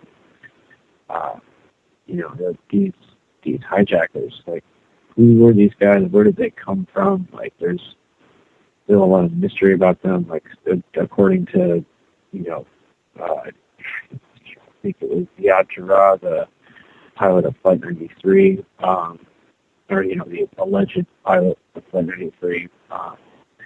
I think he was in like 2 places at once a couple times. I think Muhammad Atta did that. I think Muhammad Atta might have been in 3 places at once at one point.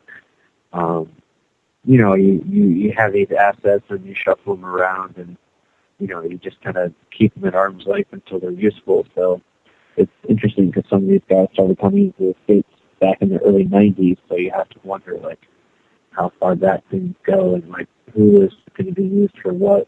If these guys were just brought into the States for whatever reason, or if it was all for 9/11. I don't know. It's interesting. And then, Korey, when you look at that amazing maneuver that he made where the 757 should have stalled out, yet it didn't. It hits a couple of light standards, which some people say were standing after the explosion, then somehow miraculously fell. Apparently, according to official reports, the belly of the plane hits the ground, yet we have no wings, we have no fuselage, we have no tail section, we have no cockpit, we have no 6-ton engines. What the hell happened there? Again, this is one of those instances where we've always kind of had to watch what we say, because it's important to note that we talk to people who are there. And April Gallup climbed out of that area of the Pentagon, survived the impact of whatever happened there, and is a vocal activist for 9/11 Truth and for Pentagon 9/11 Truth, specifically wanting to know what happened. I think what's important to note is that throughout our film, these are not things that Dylan and I sat around and threw darts at the wall and came up with. We're reporting on people that were there, people that we interviewed, people that experienced these things, or experts, or people that were educated on the topic in which we were talking to them about. We always kind of got hit for, what happened at the Pentagon, and because there's the claim that there was a missile that was fired from a plane, or a plane didn't hit it. What we do, let's just talk about what we do know. We know that we have no evidence to suggest a plane actually hit it. The areas in which a plane should have been visible were not. The security cameras, which should have had abundant footage of the event, captured nothing that was definable as an airplane, as well as what's known as ground swell. When an aircraft is that close to the ground, the reverse air pressure, I guess, of what's called ground swell forces it off of the ground, as well as the fact that Hani Hanyer was an inexperienced pilot. Again, one of Dylan's first interviews actually was the instructor at the flight school in D.C., which he shot with the camera that I ordered for him when I was in Iraq. So that's a cool story in itself, just that interview. So, it's just one of those many, many, many, many things that it just makes you go, Question from Michael, and this goes for both of you gentlemen, and we will get back to the Pentagon in a minute, but I do want to get this in here. Is there anything about 9/11 that either of you known that isn't widely known in the public that you just had to zip up on, or that is just so juicy that you just couldn't confirm, but it sounded so real compared to what your evidence that you each learned? We've got, over the years, a number of different things, approaches, trying to give us money or information. One thing that sticks out to me after all these years that kind of just got forgotten was, at one point we were contacted by somebody who was a female in the Air Force, and she printed off from paper with a serial number from an Air Force printer the shoot-down order for Flight 93. And this came supposedly from the Air Force, and she mailed it to us. And we looked at it, and we were honestly bugged out. We gave it, I don't even want to say who we gave it to because it was a poor decision, but we gave it to somebody who we trusted at the time to do the right thing with it, and they dismissed it as nothing. But, over the years, and again, I refer to these email hacks, and they're not actually hacks. Like, if you look at the Sony hack, when that whole went down, everyone's like, North Korea hacked Sony, because that's not actually true. what actually happened was the secretary at Sony gave out those emails. And I think the same thing right now when they're blaming the Russians and the WikiLeaks for the DNC emails. I don't think that's the case. I think they're not hacks. And if you actually listen to Julian Assange, he's like, I'm not going to give out my sources, but it mostly isn't hacks. What was I talking about? Remind me, please. Where was I? Well, we were talking about personal information that you had been given. Oh, right, the woman. Okay, got it. Check. All right. So, so this, to me, this instance seemed like somebody who was in a position that actually had information, because I don't believe that Flight 93 crashed the way they said. I do believe that Flight 93 was crashed. That's what my gut tells me, and after all these years, nobody's listening. I don't care. I'll tell you what I actually think in my gut. I believe that 93 was shot down. And then this woman from the Air Force sent us paperwork proving that. But we were too young, too naive, and we gave it away because we didn't want to hold on to that. Because if it was real, that in itself is classified material and is punishable just for having it. Not to mention my own legal problems with the military at that time. It just created too many headaches. So to me, that's one piece of information that we kind of got that was like, oh shit, and got rid of it. At some point, you have to. Yeah, I can't hold everything. No. Dylan, was there anything for you that kind of stuck with you? That was basically it. I mean, in terms of something that was provided to us, our secretary, through dogged determination, got NORAD to send us all their audio recordings from 9/11, and we turned around and released those to the public.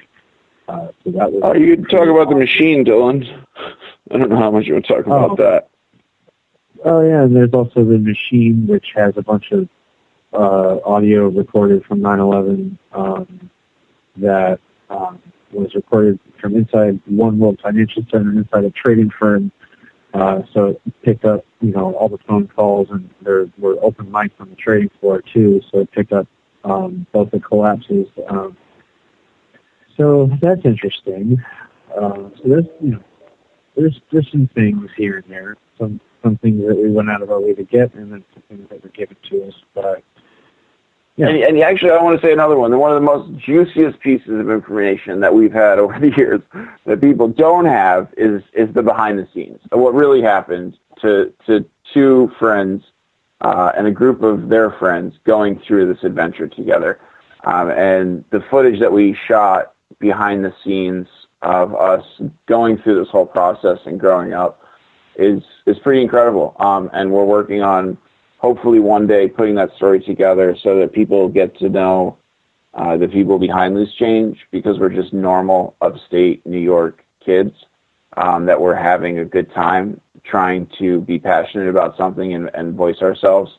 So I think that's one of the most missed pieces of information about this, was the incredible story behind the film and the people that were involved with it, including everyone, even the secretary, who did amazing things and got NORAD to send her declassified information and like all kinds of other crazy stuff, and had a lot of fun doing it. And I think that's one of the most missed out pieces of information about the whole thing.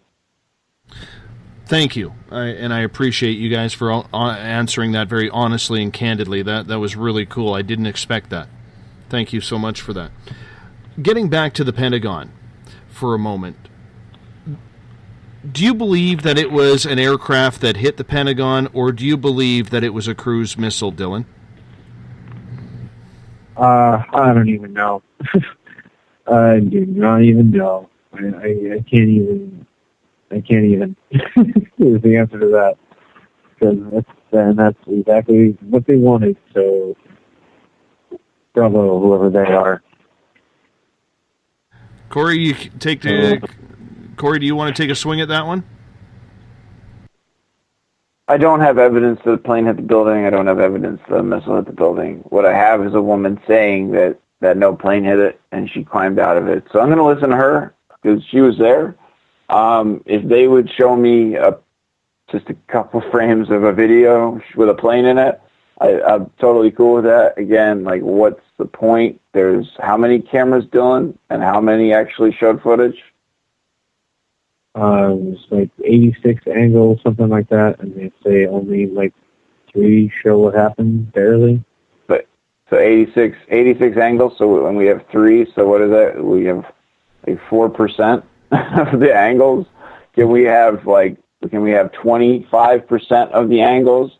And then I'll just make a fair assessment. But again, no one's being held accountable. No one's being asked those questions because the corporation of America needs to keep running. And it doesn't really matter at this point, unfortunately.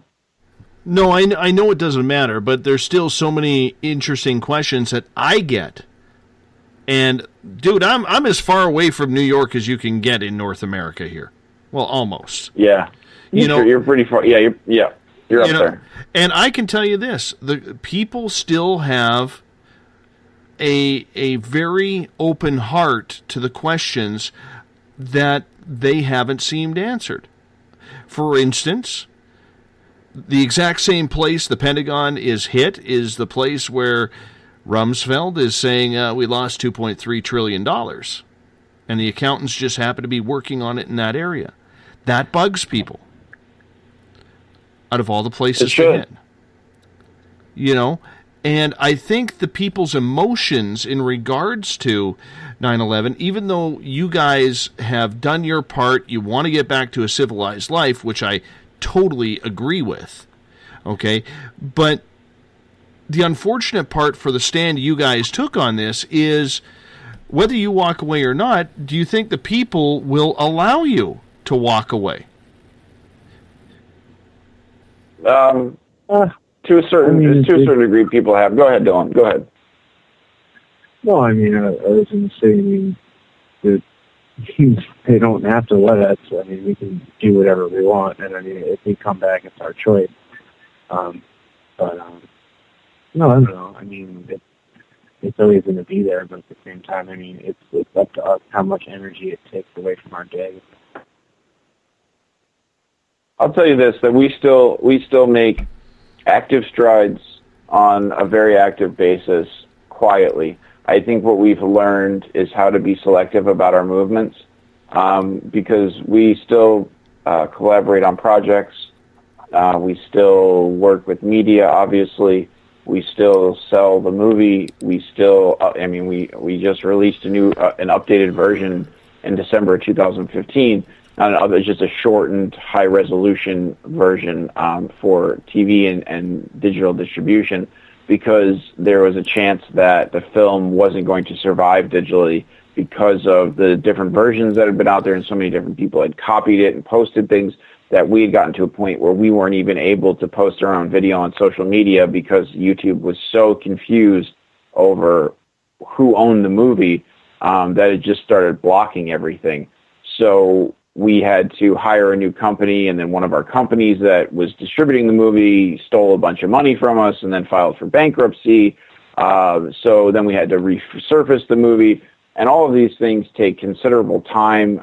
We had to get with another distribution company, sign contracts, remaster the film, make duplication, set up online stores, have companies make those online stores and websites, and we continue to put a serious amount of time into keeping loose change alive, and it's not even financially viable at this point. It's just to make sure that the message doesn't die, because when I went to college just a few years after 9/11, after I got out of the military, my first class in my major, one of the professors got up and made a reference to the 19 hijackers on 9/11. And I immediately ripped her apart on the side of the class. But it illustrated to me that the mainstream way that we report on this is the way that we report on Christopher Columbus, that he was the first person to find America, and he didn't rape and kill all the Indians. And so we just, I think I answered that question. There are a lot of parallels throughout history. And that's one of the ways that we can look at it. It's like it may be a different time with new technology and new toys, but the history pattern still remains the same. That's what you're saying, Korey.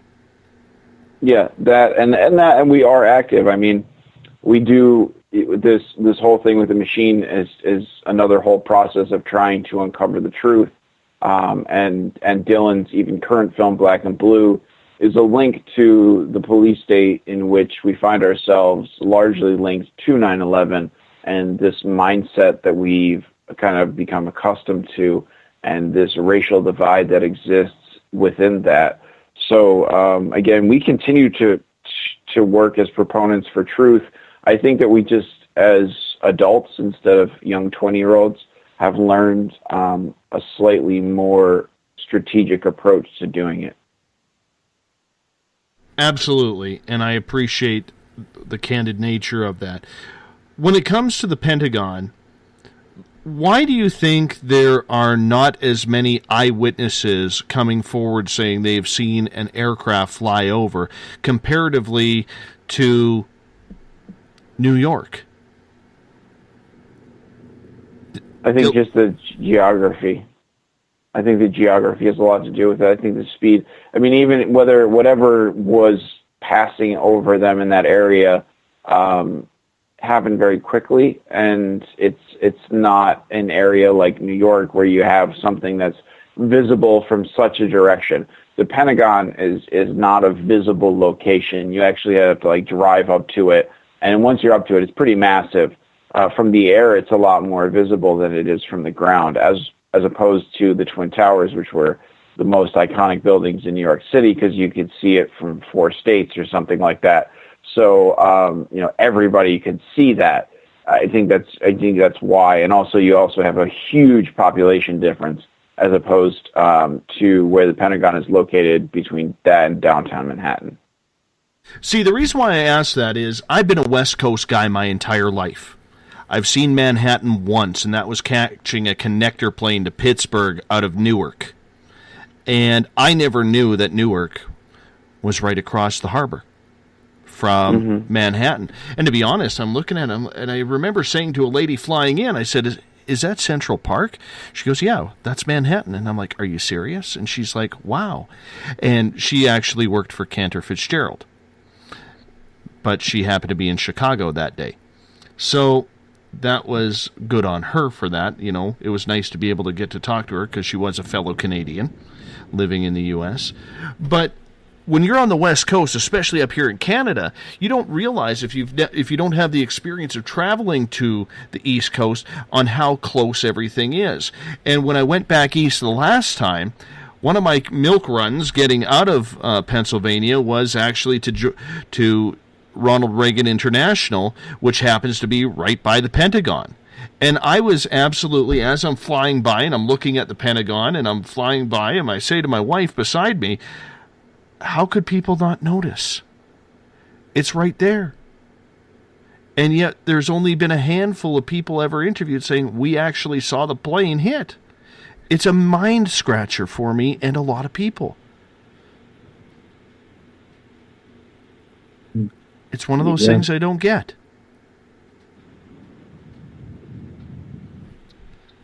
Yes. I got nothing.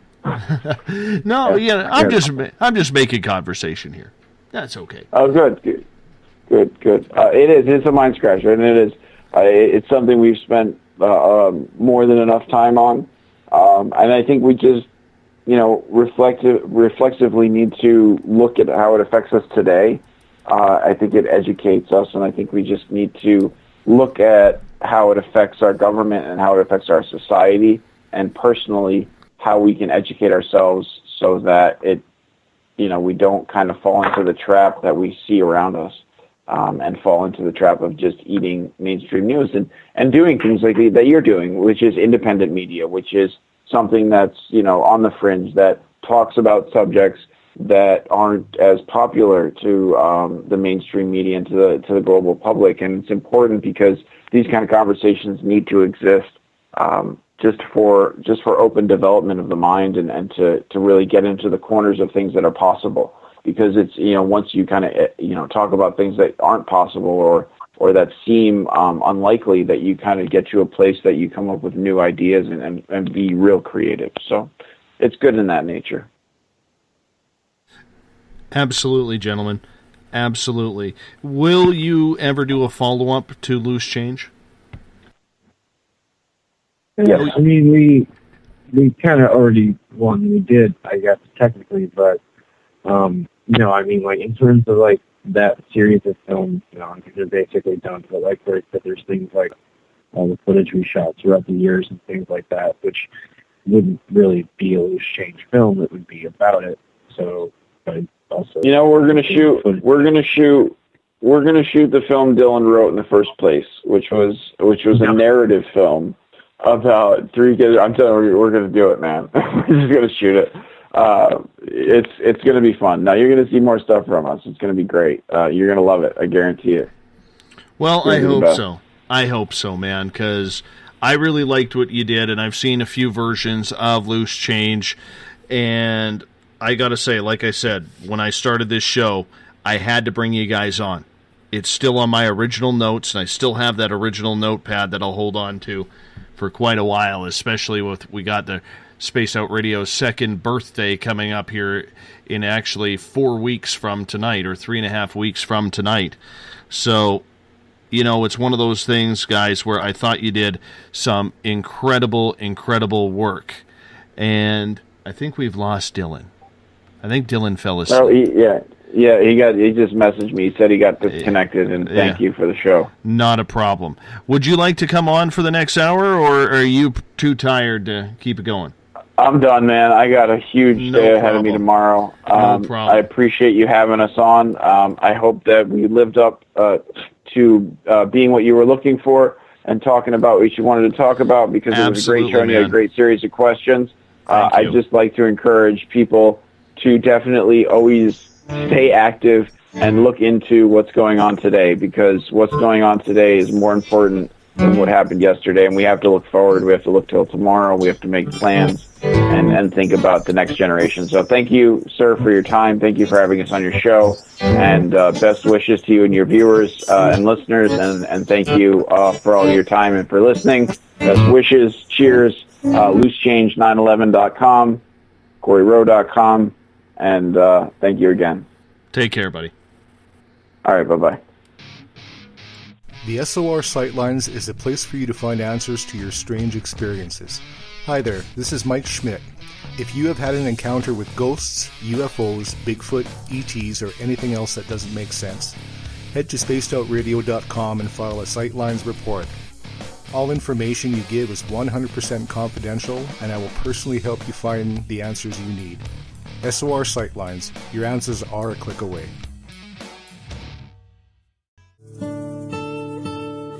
Greetings and salutations, space travelers, from the Chronicles of the Unknown team. What is Chronicles of the Unknown? I keep hearing about this thing.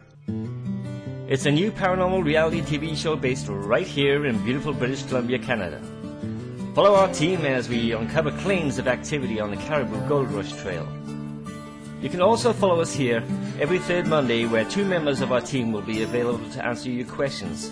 We'll give you some equipment updates and some of our experiences on the road, right here on Spaced Out Radio. Hi there, I'm Butch Witkowski, lead investigator with U4Cop. On the final Monday of every month, you can listen to me and host Dave Scott on Spaced Out Radio's Strange Days. We're going to get to the heart of the matter when it comes to what's happening out there. People are seeing and experiencing things from ET contact to Bigfoot, and I want to hear about it. Your experiences are what we investigators need to help solve these unknown mysteries. So tune in at spacedoutradio.com to the final Monday of every month from Butch Witkowski's Strange Days. Visit purpleplates.com today. For over 40 years, the Purple Energy Plates have been delivering amazing results for their many customers. Inspired by the great genius Nikola Tesla, the harmony, healing, and energetic effects of the plates have proven over and over to be beneficial and often miraculous to thousands of customers. With their money-back guarantee and the many benefits, how can you afford not to get one? Check their site for daily specials and choose from their many energy products. You won't be sorry. Visit them today at purpleplates.com for mind, body, and spirit, and expect a miracle. This is your medium, Joanna, from Spaced Out Weekend, 2 mediums and a large. I would love it if you would come and join us with host James Tyson every other Sunday on Spaced Out Weekend. Together, we will take your calls and your questions live. Our goal is to provide you with a positive outlook on deep questions that you may have. Questions regarding love, relationships, money, or whatever else is on your mind. Come and check us out at spacedoutradio.com. Have you checked out the SOR Spacewire at spacedoutradio.com yet? Every day we post the latest stories regarding the weird, strange, and completely unbelievable. From cryptid and UFO sightings to the conspiracy world, we tackle it all. Hi there, I'm Eric Markham, Spaced Out Radio's news director for the SOR Spacewire. And if you have a story, I want to hear it. Email me at news@spacedoutradio.com. Patrolling the Pacific Northwest, we are always on the lookout for the strange and unassuming stories that real people are experiencing. Hi, I'm Vincent Zunza from Pacific North Weird. Me and Alexandra Sullivan have teamed to bring to you those odd stories that never seem to make it into the mainstream. Stories so weird that will leave you scratching your head wondering, is this real? It's as real as it gets with Pacific North Weird. You can watch our videos right here at spacedoutradio.com. Become more intimate and interactive with Spaced Out Radio. Join our Space Travelers Club with your new membership.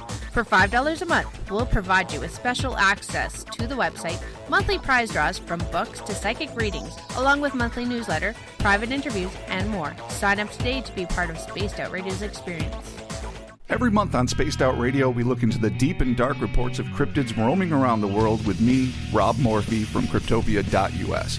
I would love it if you would join me and host Dave Scott as we delve into the most arcane stories and reports regarding creatures of the unknown. My job is to hunt down the details and bring the evidence forward to you. These aren't your regular Bigfoot stories I'm talking about either. You can find out more about crypto history at spacedoutradio.com. Looking for a place to advertise at a very reasonable cost? Look no further than Spaced Out Radio. SpacedOutRadio.com has an advertising tab that you can click to check out our daily, weekly, and monthly packages to play on the radio, or our website including social media. From commercial spots to banners, we have it all. Check out our competitive pricing today.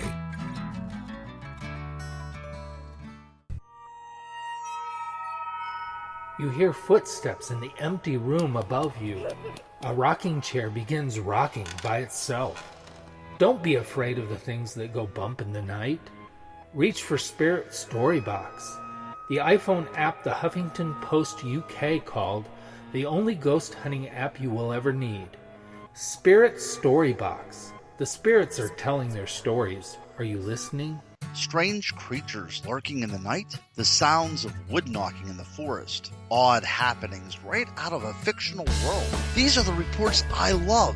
Hi there, this is author Ronald Murphy, and I would love it if you join me and Spaced Out Radio host Dave Scott the second Wednesday of every month on our journey into the unknown land of cryptozoology at spacedoutradio.com. From Mothman to Frogman and everything in between. Hey, they don't call me the crypto guru for nothing. Did you know that Spaced Out Radio runs 7 days a week? Hi, it's James Tyson from Spaced Out Weekend. Every Saturday and Sunday night, starting at 9 p.m. Pacific, midnight Eastern, you can join me and my guests for some great chatter about what's going on out in the universe, or even in that dark part of the basement you really don't want to go back into. Well, let's find the answers to your experiences together. So come on up to Uncle Jimbo's cabin on the weekend. For more information, look us up at spacedoutradio.com.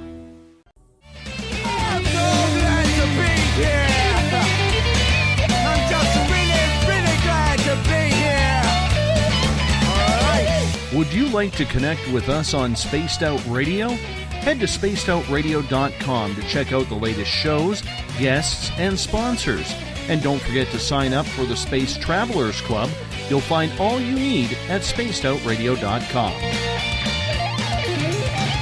Welcome back to the final hour of Spaced Out Radio tonight. I am your host, Dave Scott. Good to have you along for the ride. Tomorrow night at 9 p.m. Pacific, midnight Eastern Time, we will be discussing Area 51 and so much more with fellow Revolution Radio host Sean David Morton. It's going to be an interesting show tomorrow night. Make sure you're on our website to grab that show. Remember, if you are a listener on Revolution Radio, the Double R Machine is a donation station financed by you, the valued listener. Do us a favor and donate today at freedomslips.com. Bill Cardwell has set the password for the SOR Space Travelers for tonight. Perfidiousness. Perfidiousness is your password. If you're a space traveler, make sure you use it wisely, as we do it all the time. If you want to follow us on Twitter, you can do so at Spaced Out Radio. Give our Facebook page a like, Spaced Out Radio Show. On Instagram, I can be followed at Dave Scott, SOR. Subscribe to our YouTube channel, Spaced Out Radio Show. Tune us in on TuneIn. Download these shows and others on iTunes.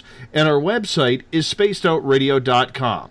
While there, you can sign up for the SOR Space Travelers Club. It equals out to about $5 a month. We got a bunch of perks and privileges that go along with that. Hell, we don't just give you access to our archives. No, we give you a heck of a lot more.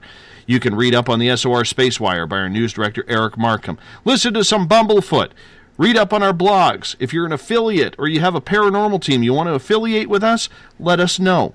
We'll check you out. We'll see if you are up to the standards of SOR. Yes, I'm sounding a little cocky there. I don't mean it that way, though. And so much more. SpacedOutRadio.com. We want to thank their guests for the first 2 hours, Dylan Avery and Korey Rowe from the legendary 9/11 documentary Loose Change. We're going to continue along the 9/11 theme and get into a little bit more tonight as we bring in Robert Rose, whose The Quickening videos can now be found at SpacedOutRadio.com. Robert, welcome. Hey, Dave, welcome. Thank you, everybody. I'm glad to be here. It's always good to have you on, my friend, because you and I talk a lot off the air. And I don't think people really understand how much you and I actually communicate. But Rob's a big, big fan of this show, and he is a very, very up-and-coming talent. And that's why we've brought his videos of The Quickening to Spaced Out Radio. Let me ask you this as we continue along the 9/11 track here for a little bit. Where were you that day? Tell me about your day. Where was I? I'll tell you about my day.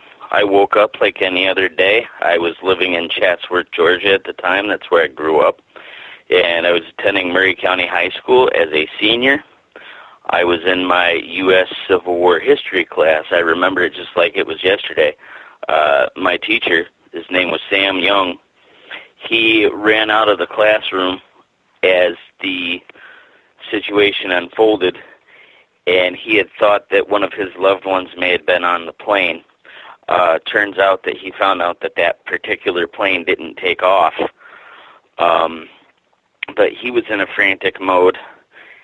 And what really got me is I remember just seeing it on TV. I looked up. We hadn't quite started class yet. He was just about ready to take roll. And then I saw the second plane hit. And I remember it like it was yesterday. And the narrative that has ensued has brought us here tonight. But I notice, having grown up in the world before that, I know some of the listeners are older and they were in their adult life at that time when I was still, pretty much a baby. I had just turned 19 years old. And comparing the world before 9/11 and after, it's just not the same anymore. We are steered toward a dystopia, and this was the mass consciousness event that I think brought us there. I think you are very, very right about that. And, from an outsider's perspective, because like I said to the guys, you can't get much further away from New York than me. Well, you can, but, it's a cliche that I'm saying. I'm almost 4,000 miles away. And looking back on that day and the way it affected everybody, I mean, the beautiful part about it in this sad reality was, we all knew at that moment we were going to war.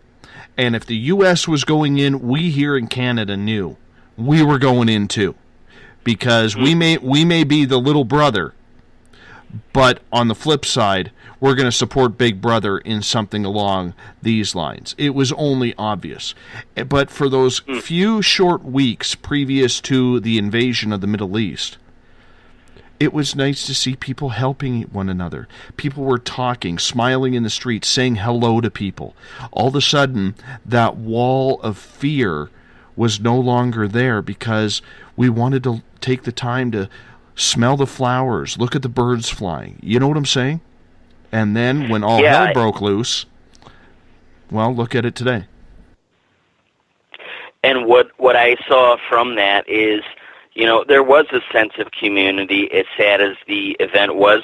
And this is aside the fact of whether or not you believe it was an inside job or whether or not you believe it was actually someone else from another country. That's beside the point for a minute. But with what you just said, with a sense of community and everything, I think that is when the people on any side who had an agenda took us as a collective when we were at our weakest, most vulnerable state, and it brought out a lot of hate. It brought out a lot of stuff to concentrate on, except for that event itself. So many different things branched out from that, from the ABC organizations who may or may not have been involved, what nationality did it, what nationality didn't do it. I saw it as growing up. When I grew up, you know, I was a little boy in the 80s. I grew up in most in the 90s, and I saw the differences in, you know, especially down south, and I'm not trying to stereotype, but I have active Klan members in my family. I don't condone that at all. But I can tell you that I saw it as the establishment's new way to give the general population someone to hate. We have always had someone different, and I'm not talking about just because of like the Muslim religion, for example. I'm talking about period. We started out with what we did to the Native Americans, and then on to the African Americans, and then we had the immigrants, the Irish and the Chinese, and how everything happened with them. And then during the Cold War and the Korean War, we always had something new to hate. And at that point in time, I really didn't see anybody fitting that role at 100% warp speed. And then all of a sudden, when those planes hit the buildings, and I didn't know much about the Middle Eastern culture then, except for my uncle, who was a Muslim, and I hadn't seen him since I was like 6 years old. And I said, these guys kind of look like my uncle. And then the next thing you know, as we're taken at our weakest, Dave, we are giving a new stigma to direct our negative attention toward, while all these people in the background make decisions that you don't get to be part of in rooms that you are told do not exist. Oh, for sure. And you know what? With anything, there always has to be someone to blame. Okay? A perfect example. Let's go to tonight. Chicago Cubs win the World Series for the first time in 108 years. First, it was the curse of the GOAT. And then it was everything that goes along with that. A few years ago, it was Steve Bartman. Remember the guy in the left field who screwed up Moises Alou catching the foul ball? Right? It was him. There always has to be someone to blame in society, whether we like it or not. Unfortunately, we are always looking for that special someone who is going to be the scapegoat. And in this end, okay, whether you like the Muslim culture or not, and I would say face it, the population in the world is probably 50-50 right now. Oh, yeah. I would honestly say that we know those terrorists, if that's what they were on the flights. What we don't know is their actual role in everything, right? That's what we don't know about 9/11, okay? When you go to Shanksville, where's the plane? Where's the plane? Exactly. Did it go into the mine shafts that were supposedly down below, underground? Right? There would be some sort of debris. There was nothing. Nothing. right? Everybody vaporized. No DNA. Oh, yeah. No flight recorder. Nothing. You have evidence of people calling their parents from the flight saying, "Hi, do you remember me? I'm your son." Mm-hmm. Who does that? Who does that? Exactly. You know? And I wish the guys could have held on, because I wanted to get into Shanksville, because Shanksville is, to me, is the big question mark on all of this. Was it shot down? Was it not? Was it directed somewhere else? And if so, where are the people? Did the people even exist? These are the problems that we have. My question is with that is the number of people who may have come forward with seeing something versus the people who were silenced. And it's one of those things that we may not see in our lifetime. Well, maybe we will. You always hear of these stories of people who will come forward with something when they know that they're on their deathbed, and they know that, you know, okay, you can't threaten me anymore. I'm on my way out. This is what I saw. Unfortunately, and I do not mean this in an insensitive way for the people who have lost loved ones or out of respect for the people who did die, but for those of us who are alive and there and had to live through it, I fear that most of the things that come out from this aren't going to come out until the lifetimes of the people who it mattered to will have expired. Yeah, but we've been saying the exact same thing about JFK. We're now almost 60 years past JFK, and we still don't have any answers. True. Right?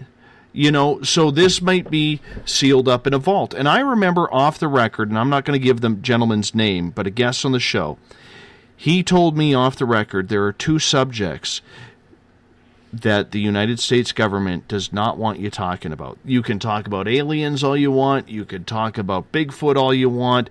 You could talk about UFOs all you want. You can even touch on the subjects of 9/11 and JFK. But if you go in depth with those and you start investigating what you're not supposed to be investigating, something will happen. You will be shut up, especially if you do not drop the ball on it and let it go. I mean, look how many 9/11 researchers we've seen die. JFK people, people involved with that investigation, show up or disappear, or they show up dead. Right? It happens. They're found belly up and they can't speak anymore. And it really separates the definition of some people when they say if someone doesn't agree with automatically going to war, this or that, well, you're anti-American. And this relates to the election that we're coming up on. Quite frankly, living down here, I am so sick of this, but what's going to happen is no matter who's in that office, we're heading for war. We are being geared right now to continue. And that way something like 9/11 will be buried because people are going to say, okay, that was then. I think on one side or the other, we're going to end up poking the bear. And the sad thing is I want to tell this to you guys in Canada first and then the rest of the world. If you are viewing us and you are looking over here at our media and you see Hillary Clinton and Donald Trump spearheading their agendas, please do not let whatever negativity you see from either of them, whichever one of them gets this thing, please do not let that be a reflection of how you think of us. No matter what happens in a situation, the people all genuinely love each other. We all do not want war, and we all want the truth.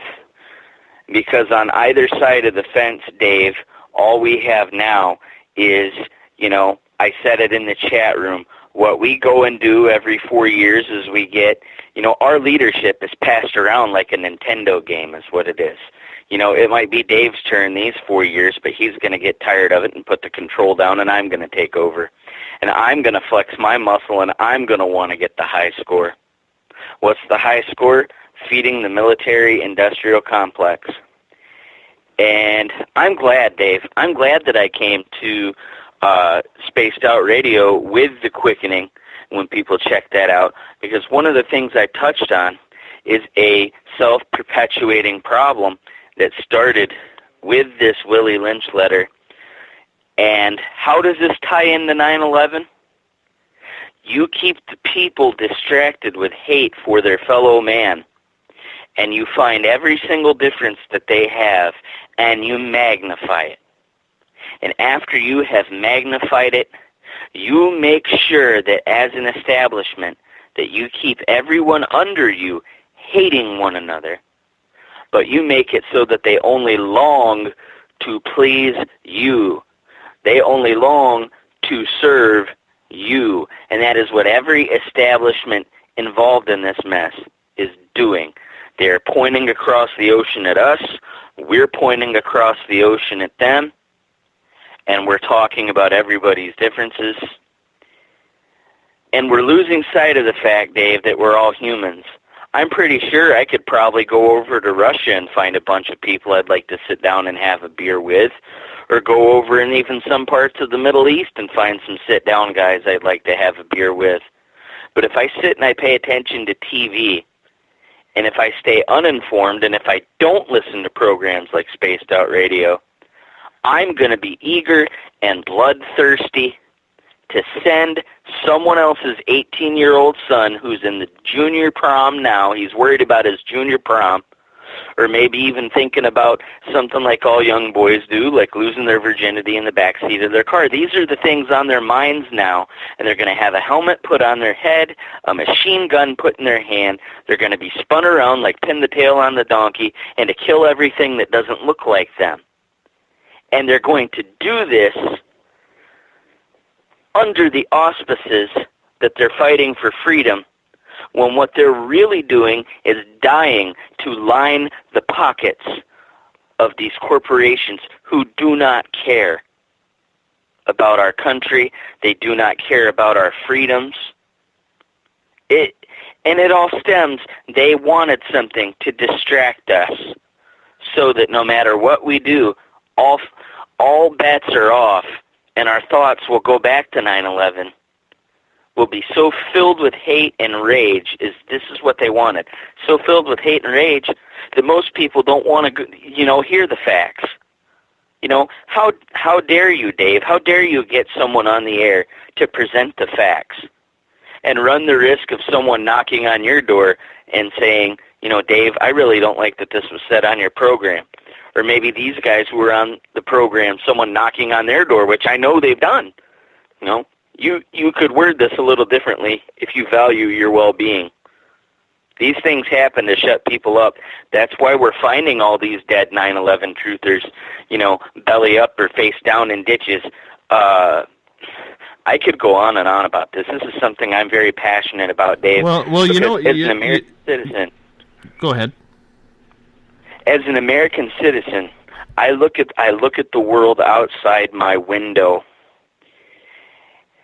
and it brings tears to me to see the world that one day my children, who I'm supposed to protect, who I'm supposed to be their shield, they are going to wake up one day in a world where I no longer exist, and they have to deal with this mess that was created. Well, I can tell you this. I have met hundreds of American people, hundreds in my lifetime.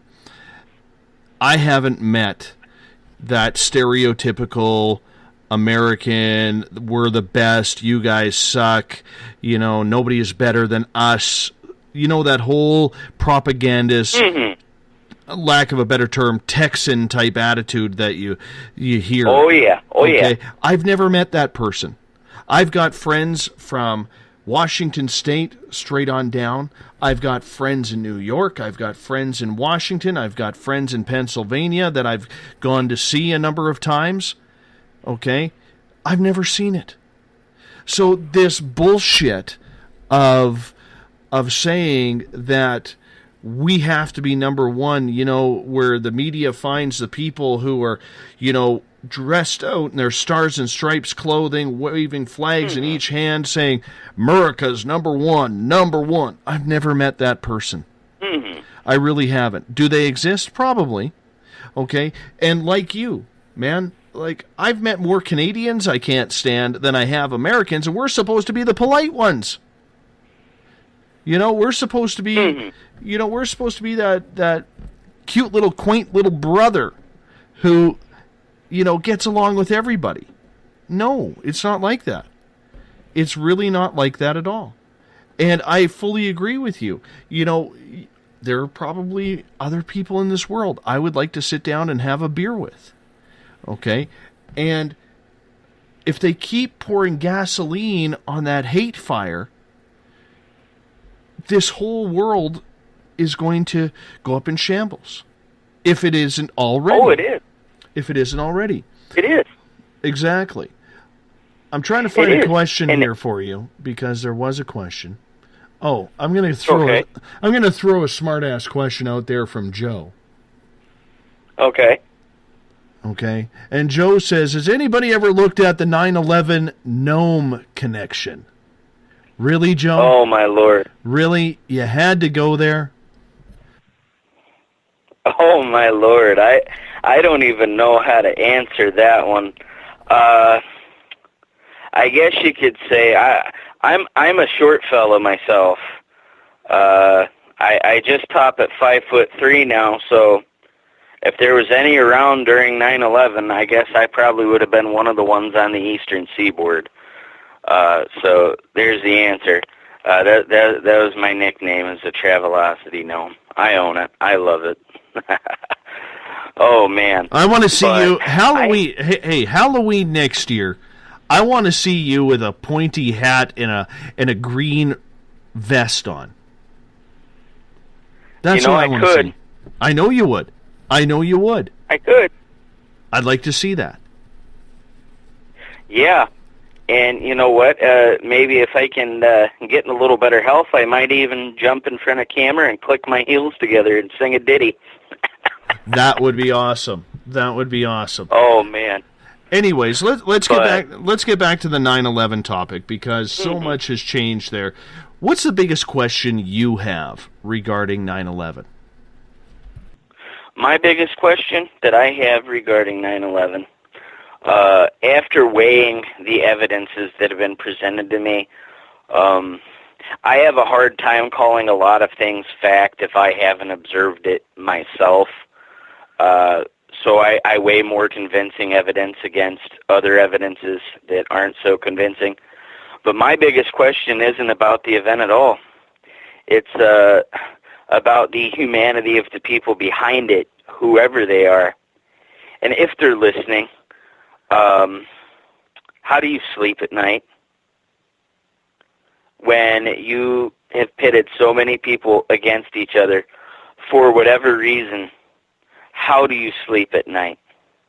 Whoever you are, whatever your agenda was in this world. And my biggest question is actually to all the world leaders who want to put their hands in this pot.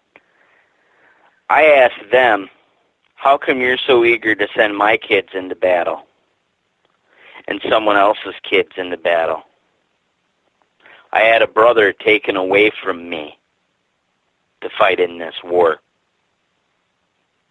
Just about the best friend I ever had.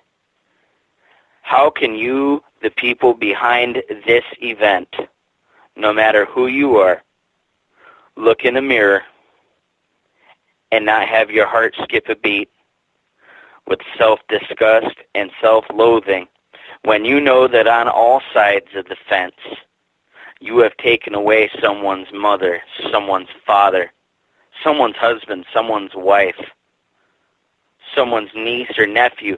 You've taken away, there's a kid who probably grew up swinging alone on that swing, thinking, I wish my daddy was here to be pushing me like this. But my daddy is in an urn next to a folded flag. And what really gets me on the American side of things and I was disgusted. Yes, there was that sense of community in 9/11, Dave. And how many years later now are we back to our old ways? Look at the heat against everybody from, these elections. I mean, it's step on your face as soon as look at you, just like it was. I mean, was the sense of community and the sense of American pride, as it were, all for show?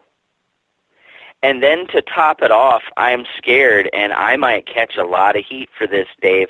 And this goes towards the disclaimer that I say before the quickening, and a disclaimer that I say anytime I speak publicly.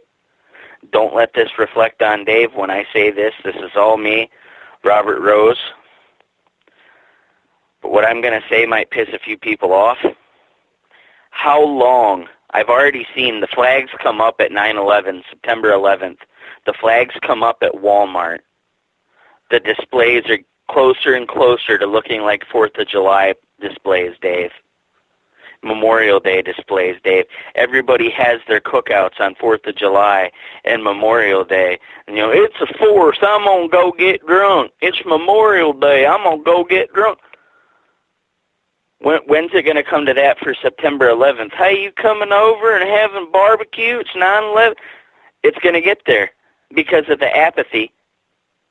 Because of the apathy and the way things are. And my professor, Gregory Sidoru, said it best, Dave, as sad as it is. People are interested in hearing about tragedy because when they hear about a tragedy, it actually makes them more comfortable in their own life to know deep down, that's not me, that's someone else. And they thrive on these things. And, it's argued whether or not the media has an agenda. Okay, that's one thing.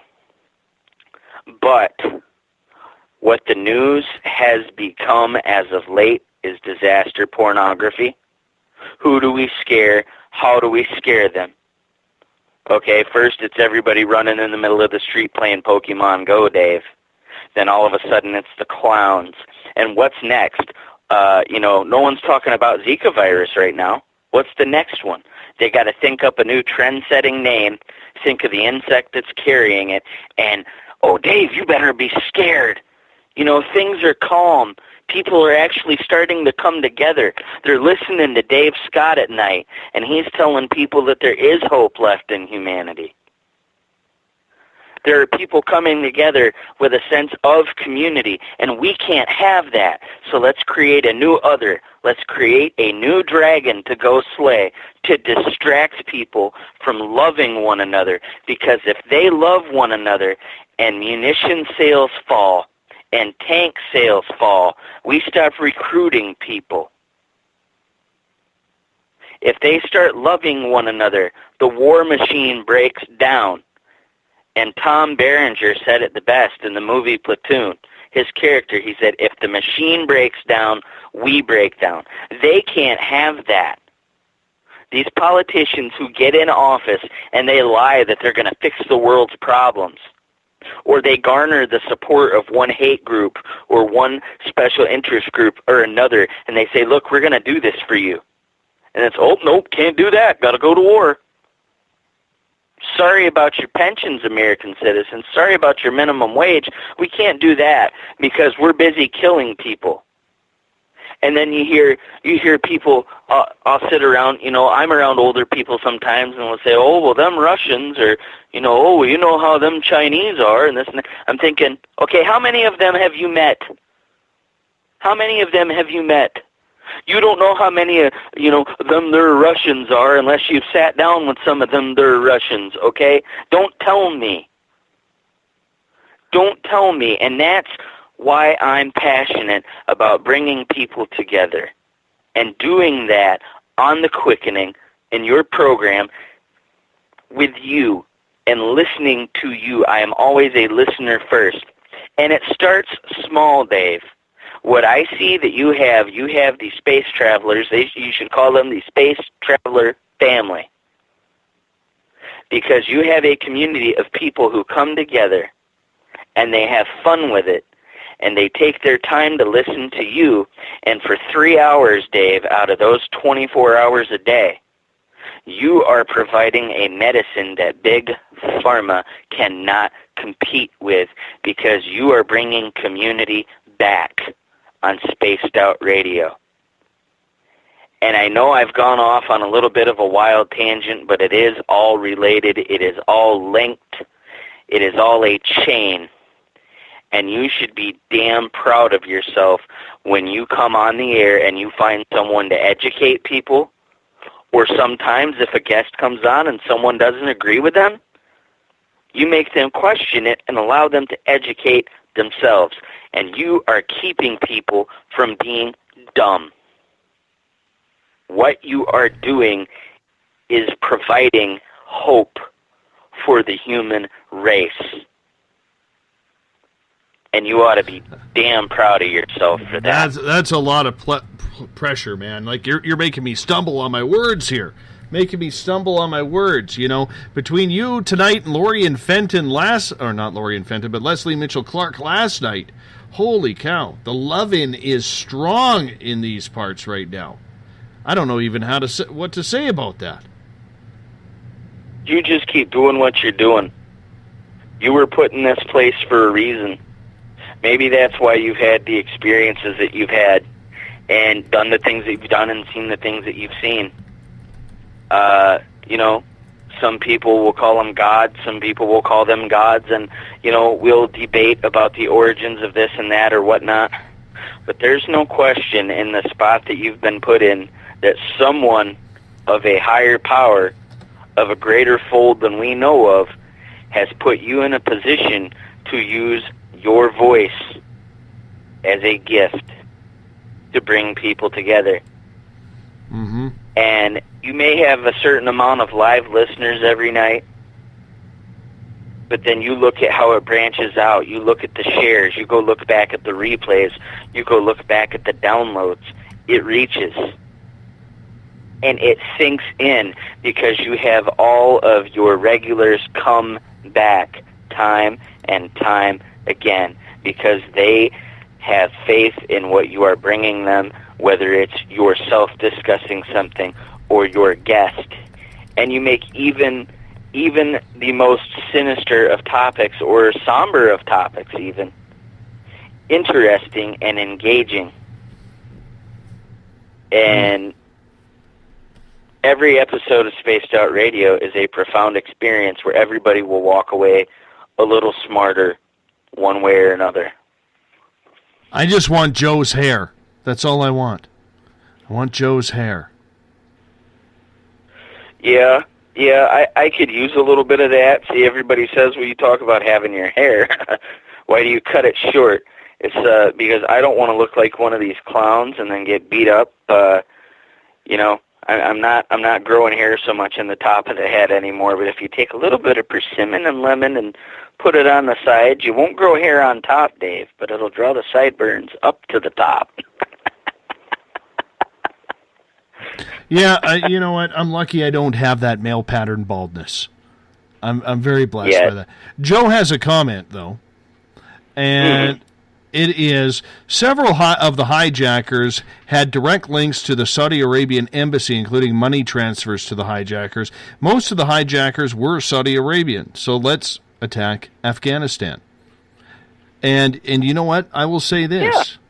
Yeah. Explain to me how a man dying from kidney failure or diabetes, whatever Osama bin Laden had, could do that with a satellite phone from a cave in Tora Bora. Doesn't make sense. Yeah, he had kidney failure. Yeah. My Wi-Fi or my data connection has breakages between here and the town that's 12 miles away. But he has a perfect data connection to do the things he's doing. Makes sense. And all the ISIS videos on YouTube are clear. I mean, there's trucks with like Joe's Plumbing in the background, you know, written in English, not Arabic. And we're just supposed to be stupid sheep, Dave, who are led to believe that Daddy left the keys to an A1 Abrams tank in the middle of the desert for these guys to get a hold of. It goes back to what I've said before. This dragon is being created so that we can slay it. That's what it is. Fully agree. And it's not about, go ahead, it's not about the left-right paradigm. If you strip those labels away, you get the same package. You, now in this election, you are forced to choose between Coke and Pepsi. They both may have their appeal to different people. But, I mean, even think about it systematically, down to the red and blue. You're searching for Coke and Pepsi, and neither one of them are good for you. I don't know. There's so much on either one of them. It's a matter of picking what you feel is justifiable versus what you feel is unforgivable, and everybody's morals are different. We are screwed either way. I have a spoon. After we get off the air, I am digging my tunnel to Canada, and either you or Bob had better catch us. Well, come on up. Elizabeth Anglin and I are talking privately now. Elizabeth from Spaced Out Weekend. She's like, I'm hopping a train. I said, bring the dog. Come on up. I got an extra bedroom right now. Lots of room at the old Churney. There we go. What do I call my yard? I have. Hold on. I need a nickname for my yard here. Scott Station, or what else can we call it? We'll Gnome Gardens? No, you dirty bastard. You just got evicted. Just like that. You know. I'm sorry, do you have anything to declare? Yeah, that I want to be a Canadian. Well, you know what? Just leave your guns at home, because they'll check them at the border. Yeah, I don't have any. The only one I have shoots tennis balls for my dog. Perfect. Ron is asking a question here. He is asking, is America coming to anarchy? What's your take on that? What's my take on that? Well, I saw a Facebook post earlier, and it really made a lot of sense. And it says, that moment when you realize, and it has pictures of the people at Standing Rock, it has Julian Assange, and it has Edward Snowden. It says, that moment when you realize that all your heroes are enemies of the state. But you look at, and I apologize for cutting you off there. You look at what's happening. They're turning against their own people. For instance, what's happening in North Dakota right now, that's the first time in 100 years that the government has tried to just roll over native land without any negotiation. Right? Well, they don't care. They're at the point where screw political correctness anymore. Our establishment needs to remember the words too big to fail also applies to the people in suit and ties. And the sad thing is, and I might catch a lot of flack for this, I don't care. You come to my house, you look at my computers, you search through my stuff, you're going to realize that I lead an average Joe life. I work 16-hour shifts to support my family, and I say what I feel is on my mind. But the establishment is going to keep pushing and pushing and pushing until people push back. And anybody who pushes back, it is going to be a quick and easy smear campaign to say the rest of you ought to go against them. We have so many distractions in the news. People are complaining about whether or not a football player is kneeling or standing during the national anthem. And okay, my answer ties in here because I say, okay, for one, if you were watching that football game and you saw him kneel, did you drop your beer and chips to stand up when he should have been standing up also? Okay, microphone drop on that point. Mark 2 on this. Anybody who is a free thinker in this country whose voice is heard loud enough and clear enough and reaches enough people, they do end up face down in a ditch with a smear campaign against them. And then the people, and I'm not talking ill. When I use the word ignorant, I do not mean it in the sense of, God, you're ignorant. I use it in, I feel sorry for you that you are ignorant. And when it comes to these people who believe that just the guy on TV is wearing a lab coat, he's automatically a doctor, when they have that mentality about them and they are so comfortable with the propaganda that they're fed that they will not research these things, it's going to be very easy to convince them that this person is actually to fight, to dig them out of this ignoramus state, is actually their greatest ally. Why do you think on television it's called programming anyway? People buy the narrative, then they're ready, and the cycle continues. It's like the Elvis Presley song, In the Ghetto. It talks about the young man, and he grows up basically to get killed, and then another baby's born to take his place. We have a feeding system. And I have a deep respect for our veterans because they have signed up believing that they are defending us. And they feel that in their hearts, and they go do what they're told unquestionably, the same as the rest of us at a job. If you're a burger flipper, you flip those burgers. If you're a caregiver like I am, you take care of those people. If you're a nurse, you pass those meds. And if you're a soldier, you go do your soldiering. You do it now, ask questions later. They're being sent to do that, but in reality, the blood is thick between them Benjamins that Dick Cheney has in his pockets. Your soldier's death has lined his pockets, and they're going to be putting kids in his family through school, and they're going to be paying for his health benefits and the health benefits of those in his family, and all the loved ones associated with Halliburton. They don't have to worry about their next meal. But if two soldiers in the scenario where they bring the flag to your door and they tell you the next time you see your husband's at his funeral, it's like in the movie The Bronx Tale when Robert De Niro is talking to his son. He said, "Why are you so obsessed over Mickey Mantle? He doesn't care about whether or not you pay your rent.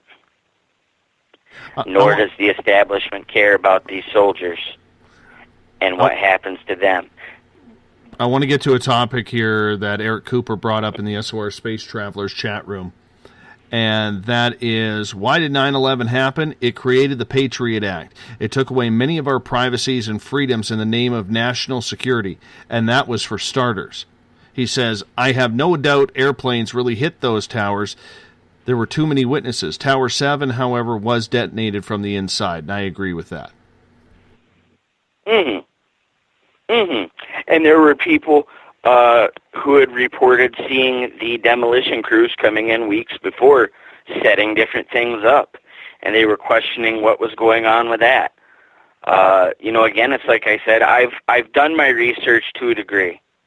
I'm not an expert. I've watched Loose Change. I watched the documentary In Plain Sight about 9/11. That's another good one. And I'm as informed as the average Joe can be, except for not diving into it and making it my life's mission. I'm not gullible in the sense that I know the difference between when it's raining or when someone's peeing on my shoes. It may have very well been a collaboration. I mean, you got to think back, too. At one point in time, there were, news stories in our papers praising Osama bin Laden and the works we were doing with him.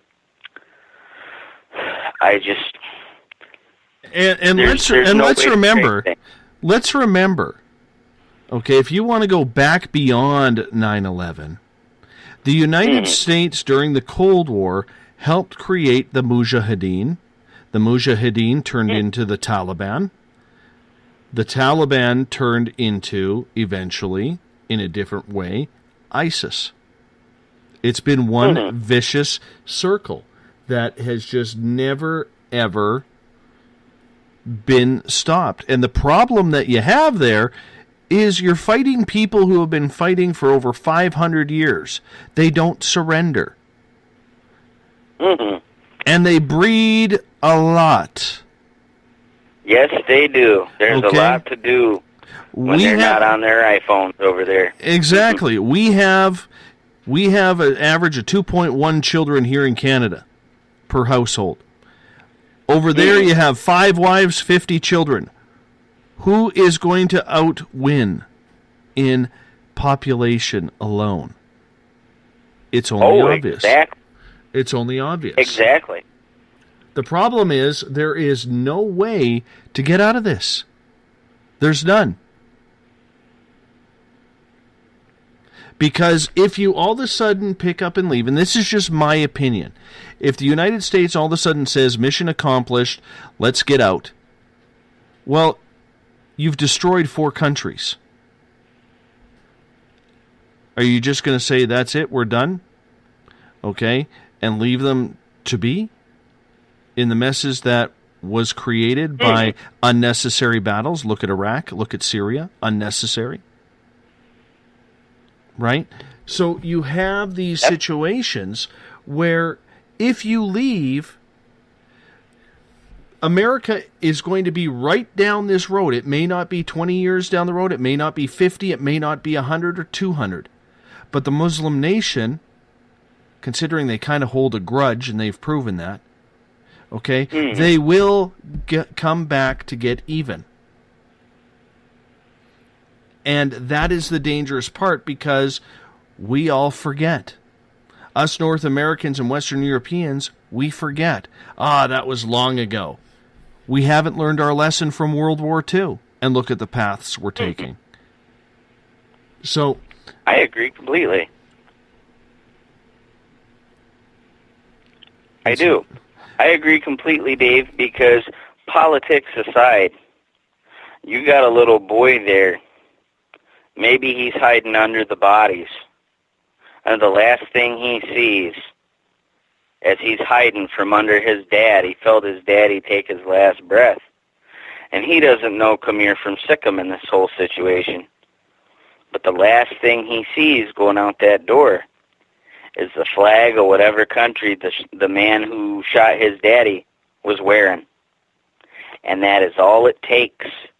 So as we forget, somewhere, like amoeba in a petri dish, these people are replenishing, as you said.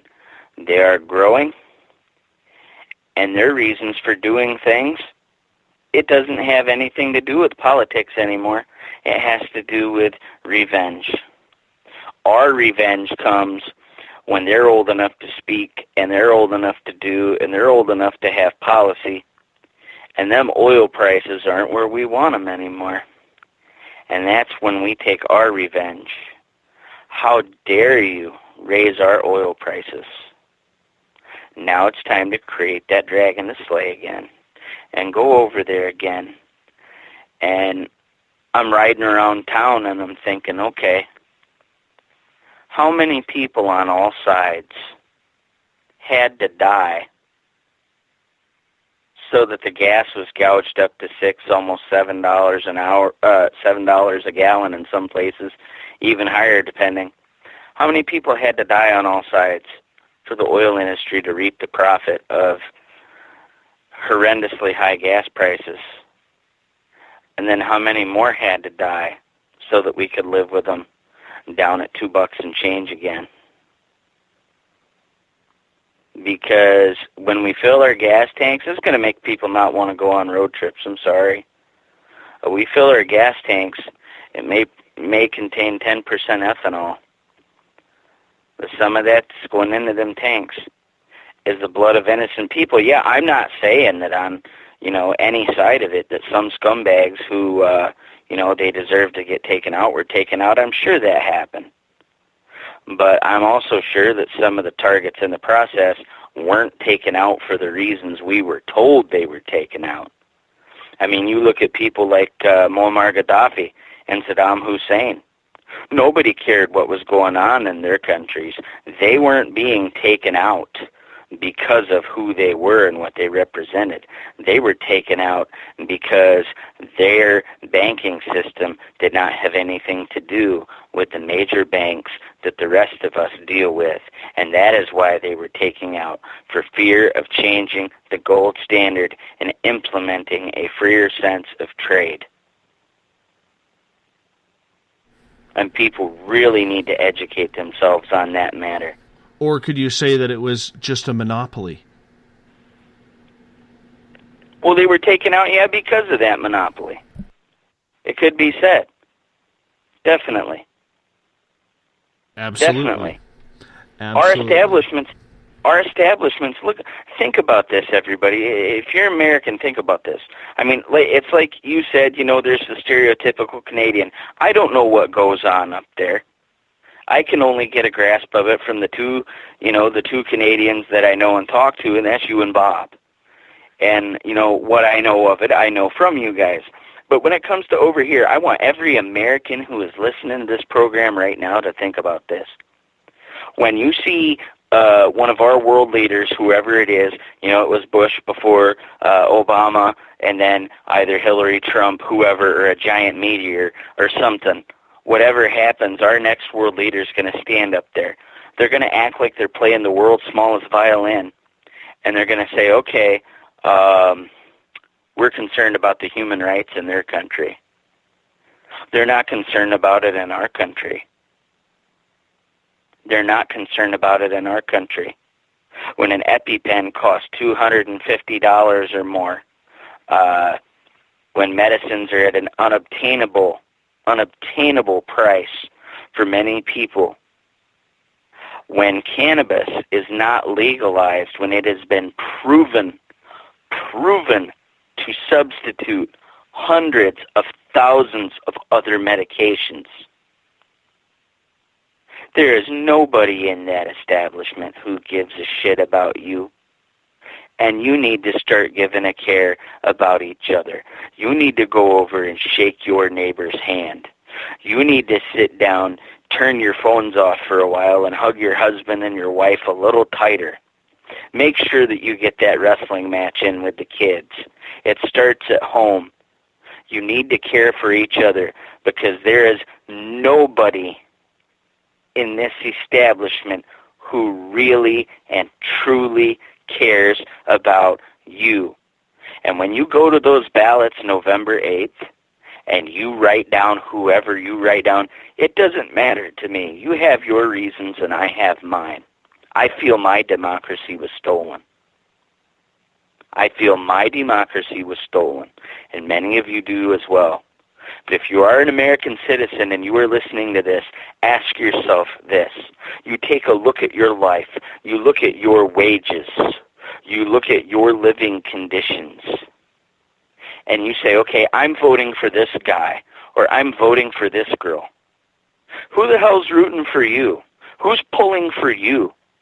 Who cares whether or not you make rent, or whether or not you have to take another mortgage out on your home?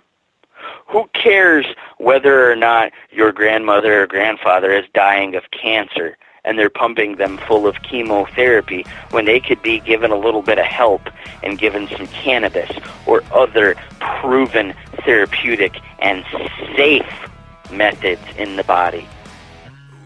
And on that note, my friend, truly cares. I got to wrap this up. My friend, tell us a little bit in about 90 seconds about the Quickening on spacedoutradio.com. Quickening on spacedoutradio.com, ladies and gentlemen, is my way to relate things to you in the world of the conspiratorial and the paranormal as I see them, interesting facts or tidbits of information that I've pointed out that you may not be aware of. I will touch on anything interesting, as the definition of the quickening is to invigorate and to make lively. And when you listen to my program, if I pose a question to you, please get back to me with an answer, and I will address them in an update program. And yes, I do rock out to Bumblefoot. Hey, everybody, how can you not rock out to our resident guitar god? I mean, honestly, listen to him. If you're on the Space Out Radio side, You're hearing Mr. Ron Bumblefoot Thal right now. He rocks us in and out of every program here on Spaced Out Radio. Why? Because he loves what we do. I want to say thank you to Loose Change directors Dillian Avery and Korey Rowe for joining us in hours 1 and 2. Robert Rose from The Quickening on spacedoutradio.com here in hour number 3. Tomorrow night on the show, starting at 9 p.m. Pacific, midnight Eastern time, we're talking Area 51, we're talking Black Ops, we're talking cover-ups. Sean David Morton will be our guest before we round things out at the end of the week with our Keith Andrews. I'm going Bigfooting in the morning, man. I got to get ready. Dave don't squatch. I Bigfoot. So that's tomorrow. Thank you so much for tuning in. Remember, you can find this show and others on our YouTube channel, Spaced Out Radio Show. You can find us on TuneIn, and you can download this show and others on iTunes. Remember, our website is spacedoutradio.com. Do us a favor, my loyal listeners. Tell a friend. That's the way we're going to get this word around. So thank you very much for spending your time, which is all important, with me. I humbly appreciate that. We will talk to you in exactly 21 hours from now. Have a good one.